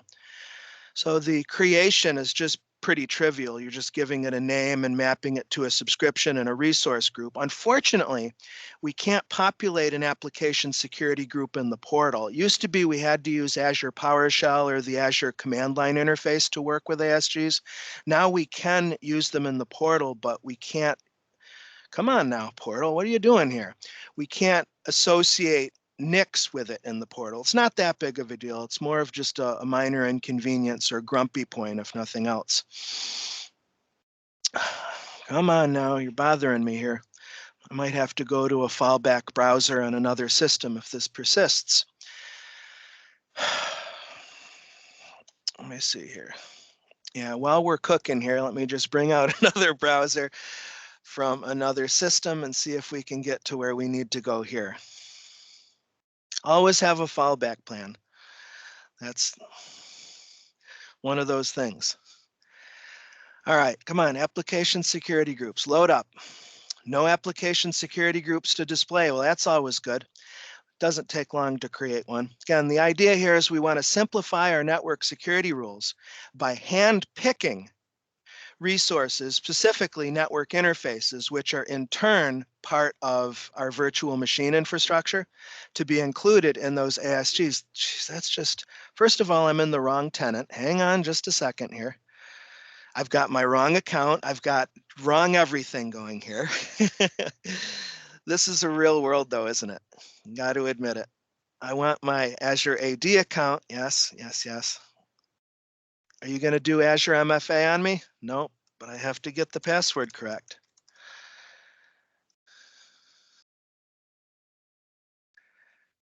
All right. One more time.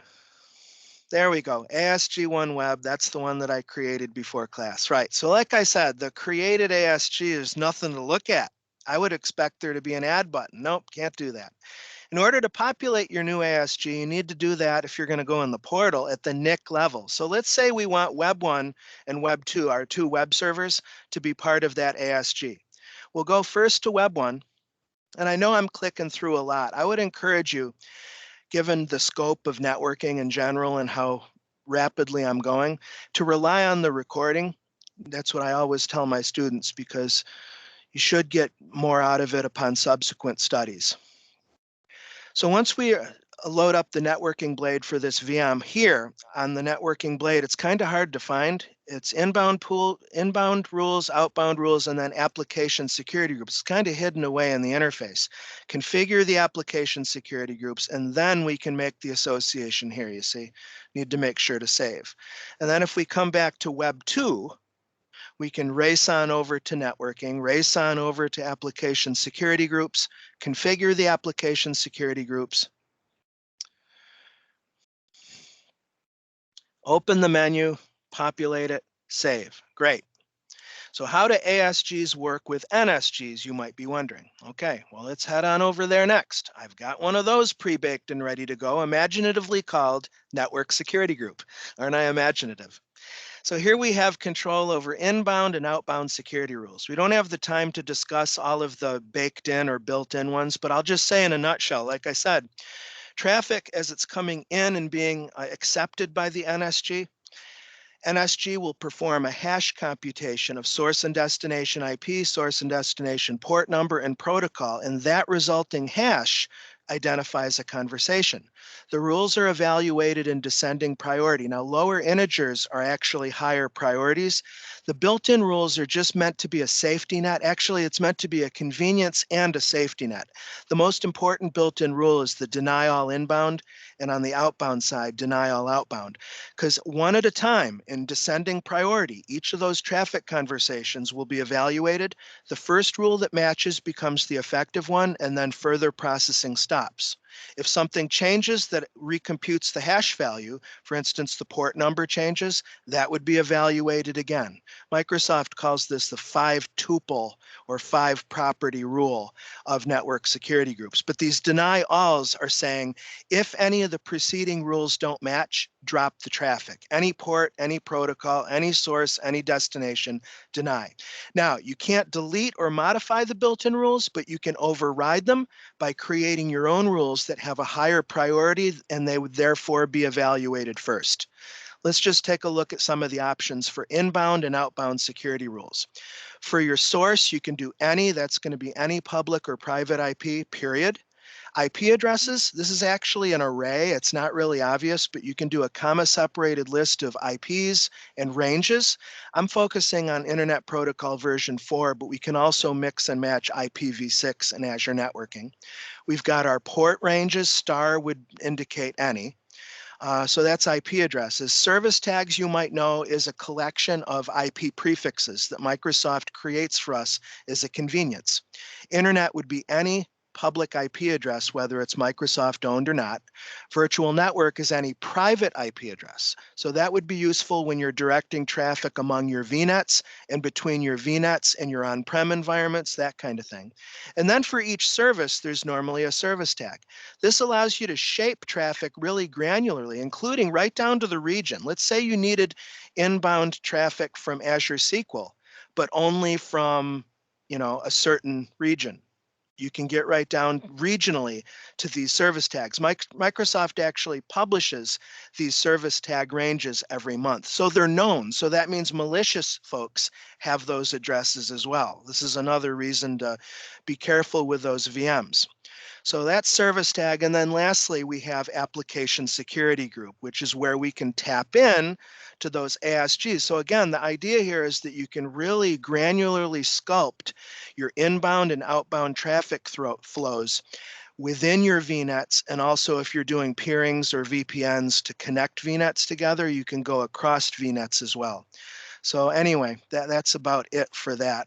Again, I know we're moving quite stoutly and strictly, but I'm trying to give you as much value as I possibly can here. So we work on our inbound and outbound security rules, but at this point, the NSG is not doing anything, is it? Because it's not associated anywhere. We can associate this at the network interface level and or the subnet level. I'm going to want to associate it to our web subnet in our hub VNet. So let me select the hub VNet, select the web subnet. Okay, and that immediately gives us a much better experience, it seems to me, or at least I can sleep a little bit more reasonably tonight if I weren't going to delete this environment in an hour, that my VMs are a little more protected than they were. But they don't have public internet access at this point anyway. How could we fix this? Well, let's go back to our original diagram and take another look. Let's go back to our hub VNet. And we'll bring up our good old diagram again and see what's going on in it. You might be thinking, all right, well, we've got two identically matched web servers. We're presumably going to do high availability, so we need some kind of load balancing appliance. What way do we want to go with that? Oh my gosh, there's so many different options to choose from. Somewhat related is the question of administration. So I want to make sure to cover both of those with you. From a load balancing perspective, if we're just limiting ourselves to Azure, we've got three main options to choose from. We've got the Azure Load Balancer, which is just an OSI layer 4 device. I've got one again already created for us to go. And the idea with this, it's regional. It can be deployed either with a public IP if you're looking at inbound internet connectivity, or privately with a private address to do load balancing within the context of a VNet. So that would be what's called our front end configuration. And I've got one with a public IP address, as you can see. With the Azure Load Balancer, this is a general purpose load balancer. And so you define one or more backend pools that can contain only virtual machines or VM scale sets. So I first of all would decide which virtual network does my backend pool live on, and then we can populate it with our virtual machines. So again, it's regional, it's general purpose. It's really not that intelligent, to be honest. The Azure Load Balancer, you don't expect any like super algorithmic logic or anything. That would be a case if you had a use case for more sophisticated load balancing, to either think of Azure's own application gateway if it's a web workload, or going to the Azure Marketplace and using a third-party network virtual appliance, like maybe something from F5 Networks or Barracuda Networks or something like that. So this is just meant to be an approachable default, I guess, a more cost reasonable default. Once this backend pool comes in, we're almost finished. We have to configure a health probe that would allow the load balancer to periodically query the VMs to see if they're available to service requests. There's relatively basic ability to do session state, depending upon how your application is configured for statefulness or statelessness. There's just a couple options to choose from with Azure Load Balancer. You can set it so as long as the client IP address doesn't change, that that conversation would be attached to a particular backend node, or you could turn off session affinity and just handle state elsewhere. You know, it depends. These are just options for you to consider at any rate. Gosh, this is taking forever here. But anyway, we've got our health probe, and this is typically just a port probe. And when the device or the backend VM doesn't respond or fails a certain number of tests, the load balancer stops routing traffic to it, continues with the test. And then if the VM or when the VM comes back online, route traffic to it again. And then ultimately you've got your load balancing rules, which really stitch together all of the preceding elements. It's going to come in on your front end address. If you're coming in on TCP 443, let's say on the front end IP address, patch that back to a particular backend pool, and so on. Again, this, I apologize. I don't know if at this point I'm seeing latency on two different systems. It still could be my environment here, but anyway, so this is just doing HTTP, isn't it? Where we're looking for TCP 80 coming into the front end. We're patching it back to our backend pool. We're using such and so health probe. And as I said, there's just basic session persistence options. That's, you know, pretty ground level general purpose load balancing. If you're doing web load balancing, you might want to look at application gateway as an alternative. This is much more expensive, but it's auto scaling. It's using a virtual machine scale set under the hood, so it's going to be more performant than an Azure load balancer. It can do both public and private load balancing, and it's got a whole bunch of additional features built in to support web workload load balancing. Now, what about, let me see, I want to look for a particular diagram on Google Images. Let me see if I can find it. Azure front door traffic manager, because there's a couple more options with load balancing. If we don't have time to demo, at least I can show you an architectural diagram and we can briefly walk through it. This is a common question I receive from people. In the case of IaaS, if you've got an application hosted in virtual machines, I mean, this would be pretty expensive to do, wouldn't it? Replicating an entire VNet architecture across regions. But let's just go with it for a moment. In this case, it looks like we've got one environment in one part of the world fronted by an application gateway. It could also be an Azure load balancer. And then for disaster recovery, maybe data sovereignty, maybe just putting our application closer to our customers, we've redundantly recreated that environment, deployed it with another public IP address endpoint in another spot in the world. What are the main options in Azure for doing geographic load balancing? There, it really most of the time comes down to front door or traffic manager. Traffic manager works at OSI layer 7, the application level layer, and it's not a load balancer as such. It works on the basis of DNS referrals. You can choose from like 7 different routing methods with Traffic Manager. And so the way it would work is, let's say the application is company.com. You would go into your DNS and you would make sure that the appropriate records that your customers are going to hit, you'll have an alias that brings them out to the Traffic Manager profile that you've got deployed and configured. Then, depending upon how you've configured your routing methods, maybe it's geo. One of the rules looks at where the IP is coming from geographically. And if you're in this hemisphere, go to this endpoint. If you're on that hemisphere, go to that endpoint.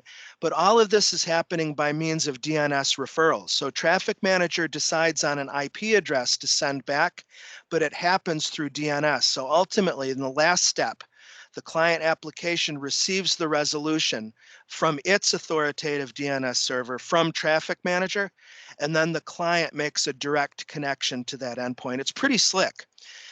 I like it a whole lot. Now, what's the difference between that and Front Door? Front Door I like to define as a composite service, because Front Door gives you some features from several products and puts kind of a gloss on them so it's easier to use. In other words, there is Traffic Manager in Front Door, but you get, I think, just 2 of the routing methods. There's quite a bit of application gateway baked into Front Door, but not everything. It's an abstraction. You might be familiar with Azure Content Delivery Network, or CDN. CDN is baked into Front Door, but the UI is different and it's not all of the features and bells and whistles.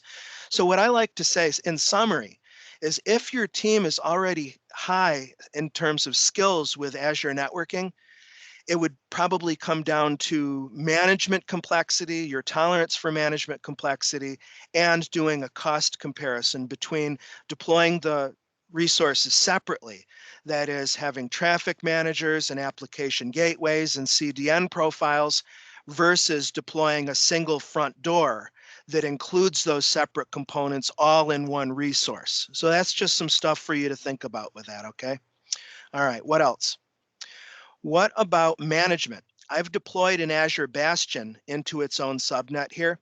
It has a public IP, and it now allows me to manage my virtual machines. Once you've deployed the Bastion, how do you connect to them? Does the Bastion support a client application, for example? And I'm frustrated to say, no, it doesn't. The product's been out for a couple years, and I know the product team says that that's a roadmap item. I can't believe we don't have it yet. At this time, we manage our VMs through Bastion only in the Azure portal in an HTML5 session. So we can go to one of those VMs, for example, that's in a Bastion-enabled subnet, and we can do a connect Bastion. This is going to work both for remote desktop protocol as well as secure shell. And in the HTML session, we can do Azure AD auth or local auth, or if it's a Linux box, you could do SSH key-based authentication. And we'll establish that connection directly on HTTPS, so we're talking TLS encryption through the browser. It's pretty convenient, it works pretty reliably, but because the Bastion is so fully managed, you can't turn off the clipboard sharing, which I know can be a security issue for some businesses. The shared clipboard is text only, it's not binary, but still. You also can't centrally control session timeouts and the kind of stuff that you're probably accustomed to managing with on-premises RDP gateway. And lastly, if we go and look at the Bastion resource, we'll see that there's no way to turn it off. You have to pay for it as long as it's running. But what makes the cost a little bit easier to swallow is the fact, as I said, we can reach across VNet peerings with it now. We don't have to have a separate Bastion deployed in each VNet. Pretty much all you get to do as an administrator is a little bit of monitoring. As you can see on the Sessions tab, you can just get a list of who's connected, and you can force close the session if you want to. But that's really about it as far as that goes. What about Azure Firewall? Again, this is a pretty expensive product for what you get. I know that's just my opinion. Take it or leave it, of course. It does offer us some conveniences. Number one, the Azure Firewall operates at OSI 7, whereas the NSG is 4. So you're able to do DNS name for your allows and blocks. You can have your VMs work through that firewall bidirectionally. It supports source and destination NAT, network address translation. There's some integration with threat intelligence and artificial intelligence. So, you know, it has some stuff going for it. However, one thing to keep in mind is that if you decide to deploy a firewall, you already know about it being in its own delegated subnet. You'll have to take control over routing from Azure System Routing. You see, this is going to bring up the routing table. And so what we can do is create a routing path that says whenever these VMs or these resources on this subnet are either want to get to any spot on the internet, or we could do it selectively. We can have routing entries that force that traffic to go as a next hop address to the Azure firewall. So route tables can be associated only at the subnet level. Let me see if I have a, yep, I do. So let me go to route tables, because as I think you've come to expect, I've got one of these pre-baked. The route table itself is an Azure resource that's essentially just a container that has one or more routes. I'm just going to do a simple single default route that says if you're looking to go anywhere 0000/0, your next hop is going to be a virtual appliance. Notice that you can sculpt your next route on your route in your routing table to the internet, to a VNet gateway if you're going across a site-to-site or a express route circuit, but I want virtual appliance. And moreover, I also want the private, not the public address of my firewall, which I forgot to go copy to my clipboard, so I can just quickly look it up in another browser session here. Let's go to our firewall and let me grab 10.10.4.4 as the private IP address. So let me pop that in there and click OK. Once that custom route takes hold, the last configuration step here would be to link this route table with the appropriate subnets. Again, this can be bound only at the subnet level. I'm going to associate it, as I think you're guessing, to our hub VNet to our web subnet. Put that into effect. So from this point forward on our Web 1 and Web 2 machines, any egress traffic coming from those machines is going to have to go through the firewall. If we go back to the firewall for a moment, again, just a very quick little dip in here.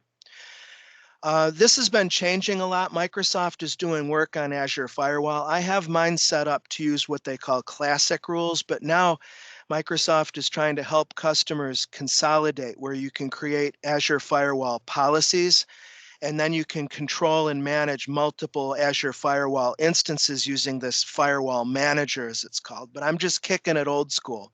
You've got your network address translation rules. You've got your network rules. This is a potential where you could collapse or condense your NSG rules by centralizing them in the firewall, because it's OSI layer 4. And then our application rules would be our OSI 7, where you could create allowances. Let's say your VMs rather needed to go out to Docker Hub and pull images or something. You could explicitly allow that, but deny any other web traffic from those virtual machines. So those, again, are just some things to think about here with Azure Firewall. See, we're down to just the last few minutes here. As far as takeaway points, let me go back to my Frankenstein diagram. If we had more time, we'd go into Network Watcher. I would encourage you to go in there as soon as you can and kick the tires and just look at how you can model NSG usage on your VMs, and most importantly, how you can test connectivity between one of your VMs and then any other public or private IP address. There'd be lots for us to talk about really with peering and how routing works between peered virtual networks. I mentioned that the Azure wire server does basic single label name resolution within a VNet, but that doesn't work across peerings. So we would create an Azure DNS private zone and then attach our peered VNets to it. And that would allow our VMs to auto-register using dynamic DNS their host names with your own private zone that's not accessible on the internet at all, that would give you fully qualified name resolution with all those VMs. And lastly, there's the concept of integrating data products like storage accounts, Azure SQL Database, Cosmos DB into the protection of a virtual network. And there, keywords for you to look up would be service endpoints and private endpoints. Of the two, I would suggest that you look closer at the private link service. Service endpoints have some potential security issues. They're a little bit, well, a lot too broad by default, whereas when you use the private endpoint, Azure actually will create a network interface for that data resource. And so it really becomes another member of your virtual network infrastructure, and you then can get to it within the VNet, within the subnet, and you also potentially can get to it from across a hybrid cloud as well, all using private IP addresses. And if you're using Azure Private Zones, you can use a private host name or FQDN. Whew, well, my timer's expired. Let me bring up my contact deets here, and I'm happy to address any outstanding questions that you might have. If you want this Frankenstein diagram, you can go to timw.info/AZnetworking. That'll get you a ping representation of it. If you want the Visio source, I'm happy to share that as well. You can contact me conveniently on Twitter. If you just go to timw.info, that's my personal website. And on my homepage, I have links to all of my, my GitHub and Twitter and blah, blah, blah. So you can find me easily enough on the web. John, any outstanding questions that you see? No, I've not seen any questions come in, Tim. I think that was mesmerizing for all. That was a fantastic run through there. Thank you so much, Tim. Like You're you say, welcome. I'm sure Thanks if anybody again for having me. Mike, Yeah. I'm going to just quickly answer your question. I have a Gibson Les Paul Studio, not a studio, a custom. It's actually a beautiful electric at home, and I play a Taylor 712 CE as my primary acoustic. So thanks again. No, thanks so much, Tim. That was fantastic. And yeah, we'll catch you on Twitter, no doubt, and other sessions. But yeah, hugely grateful for you joining us and talking us through that, Tim. Thank you so much. Okay, right. We shall move swiftly on then. For those that are left, eagerly waiting our Welsh Azure user group quiz, I'm going to hand you straight over to Mr. Fatunka. I'll bring up the screen then. Let's share it up. Let's go do that one. Let's try that one this time. There you go. Everyone should be able to see that now. Cool. So are we going to do first and second place prizes again, Matt? Yeah, I think that's a good one. So £25 Amazon vouchers for first and second place. Okay, so you all know the drill by now, hopefully. And if you're joining us for the first time, Kahoot.it, enter the PIN code in. The speed at which you answer matters. Ross is in. Well done, Ross.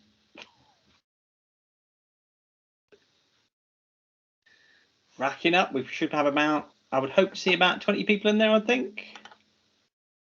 And then we'll kick it off.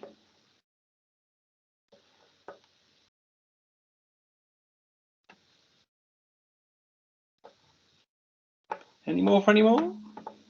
People still trying to get in? Good. Oh, we've got another Ross. Double Ross night. Or are you just using 2 accounts just to kind of...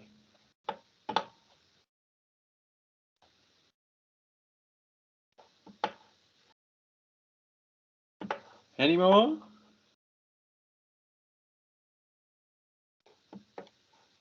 Give it a couple more seconds and then I'll start. Is anyone still trying to get in? Scream if you are. We've got about 23 in the... Yeah. There we are. It's 1 or 2 more joining. And then we shall begin. See if we can get to 15. Is there one more out there? One more. Nice round numbers.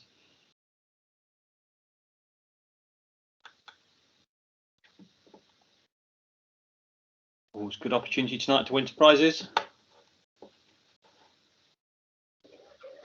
Okay, we ready? I think so. Let's go for it. Let's rock. So, new quiz. Time for July's quiz. Starting with question 1. What does NSG stand for? Is it nobody smells gas, network security group, no security goals, nearsighted ghosts? Easy one to start with. Oh, everyone got that one right.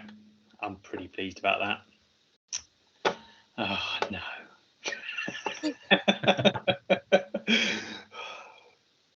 Come on, someone's got to beat it. Which version of the app service environment went GA this month? Was it V3, V2000, V11, or professional?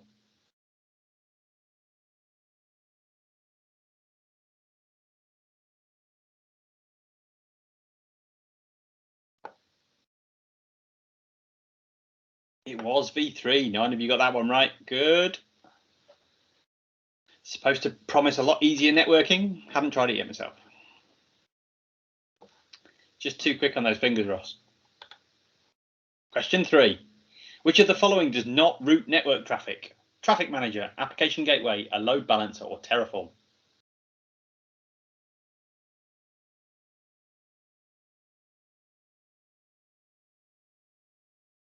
Should be an easy one, that one.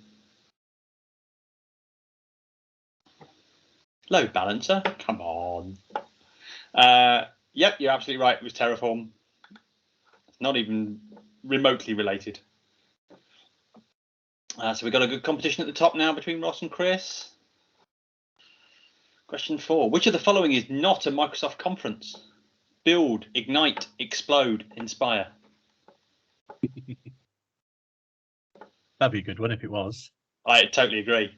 I'm advocating for that to become our next developer alternative one. Yeah, you're right. It's Explode Conference. Build is the developer one now.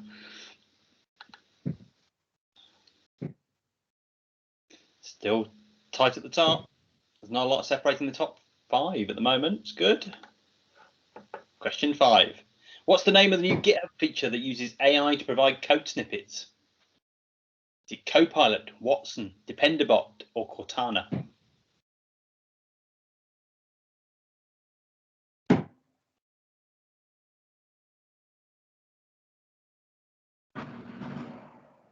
It is Copilot. Yeah, well done to the 10 of you that got that one right. Oh, it's even closer now. Next one, question 6. Which PaaS service is used to automate responses to Azure Security Center triggers? Is it Functions, Logic Apps, Event Hub, or Automation Accounts? Now, I took a punt on these questions, not having seen the content today, and I'm pleased it came up tonight. So. That's right, Logic App. To the 9 of you got that one right. Oh, it's still close at the top. Top 4 now. True or false? The Advanced Tools interface in web apps is known as Kudu.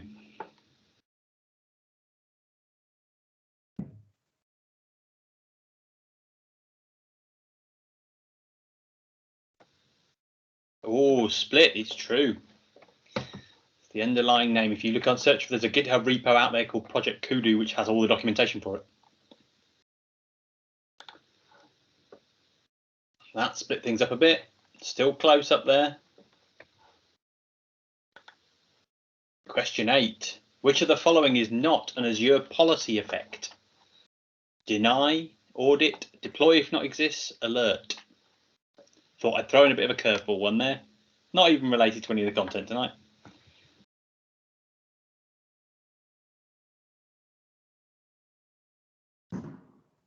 Yeah, most of you got that one. Alert is not one of the policies. Deploy if not exists is a super useful one and gets used by a lot of the enterprise scale landing zones. Oh, again, there really isn't much in it. What's the maximum number of subnets allowed per virtual network? Is it 255, 3,100, or 5?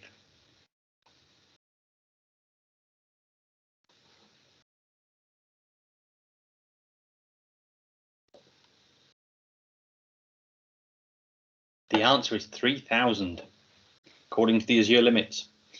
If you've got 3,000 subnets in a VNet, you've got a problem. Well, there's a bit of a shocker. Well done, Sebastian. Question 10. What subject does the new AZ700 exam cover? Is it networking, security, optimizing Stack Overflow queries, or DevOps? And if you were paying attention, we were discussing it in the chat. That's right, it was 11. 11 of you got that right, it was networking. Oh, it's so close there. Only 72 points in it at the top. Question 11. What's this icon for? Is it a web application firewall? Is it Azure Firewall? Is it Front Door? Or is it Azure Brick Cloud?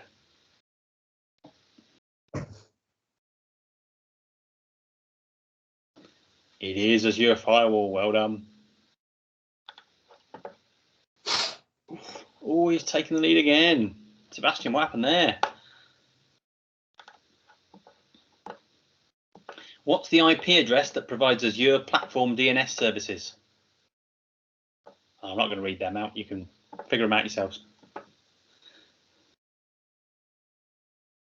Well done. It's the magic 168 address. Actually does slightly more than DNS, as Tim mentioned, but that's the most common use I see of it.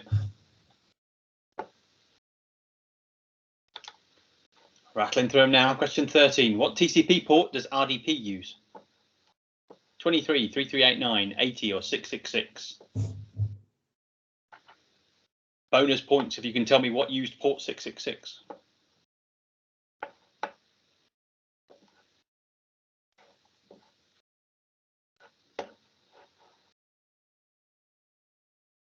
That's right, 3389. Well done. 666, I think, was either Doom or Quake.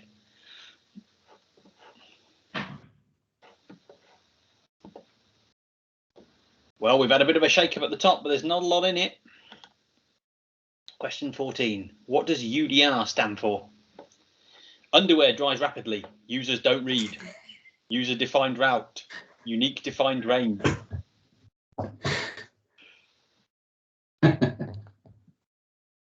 It will now forever be known as users don't read. No, I was thinking the first one. Well done. Oh, it's a real shake-up. Paul C in the lead now, but there's not much in it at the top. Is this the last question? I think this might be the last question. Yeah, last question. Which colour had the most correct answers tonight? Ooh, that's a Shake nasty things one. up a bit at the end.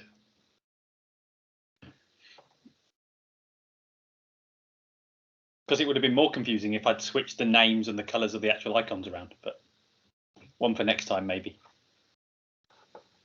It was blue. Had a much higher percentage. It had I think 8 of the questions were correct answers were on the blue. So then let's have a look at our results. Podium for tonight is in 3rd place, Joe Hubbard. Well done. In 2nd, Sebastian S. Well done. That's a prize. 1st place is Yay. Really. There we go then. So Ross, I don't need your email address, mate. And Sebastian, do you want to drop me your email address and we'll get the gift vouchers emailed over to both you and Ross? Super duper. Thanks, Matt. That was no worries. Well done. Awesome as always. Right, I'm just going to flick back to my screen a quick second just to wrap up today's event. Then bear with me 1 second. Okay, there we go. We've reached the end of the event. Obviously, as per usual, huge thanks to our awesome speakers that have obviously taken the time out tonight and given us some great talks. So thank you, Mike. Thank you, Ashish. And thank you, Ryan. And obviously, thank you, Tim. And thanks to everybody that's joined us this evening. Hope you've had a great time and learned some great information. This session will be up on YouTube in a day or so's time. And on that note, if I can find my PowerPoint slide button there. Please do RSVP now for our next event, which is in August the 11th. As you heard at the top of the show today, Des and the guys from Servant will be coming on and doing a bit of a feature-length talk over their real-world case study with Glasgow Uni and that AVD using enterprise scale. So that'll be a cool session. We'll also have 2 lightning talks from Sasha and Ricardo covering Azure Sentinel and Redis Cache. So please do RSVP and join us for next month's virtual event. Don't forget to join in the tweet and win. I can't see too many applicants at the moment, but if you get the chance, tweet us a photo and tag us in it, just to help us spread the word of the user group so that we can get more and more people involved. That would be awesome. And for your troubles, we will pick a winner at random and we will get you a Welsh Azure user group t-shirt and stickers sent out. So there we go. Thanks everybody for joining. As always, if you could take that link or take a picture of that QR code and drop us some feedback. I know there's not many people left in the chat now, but if you're watching this on a replay, then do the same for us. That would be awesome. All feedback is welcome, good, bad, or otherwise, and we can obviously help mold the next session. So until next month, thanks so much for joining, everyone.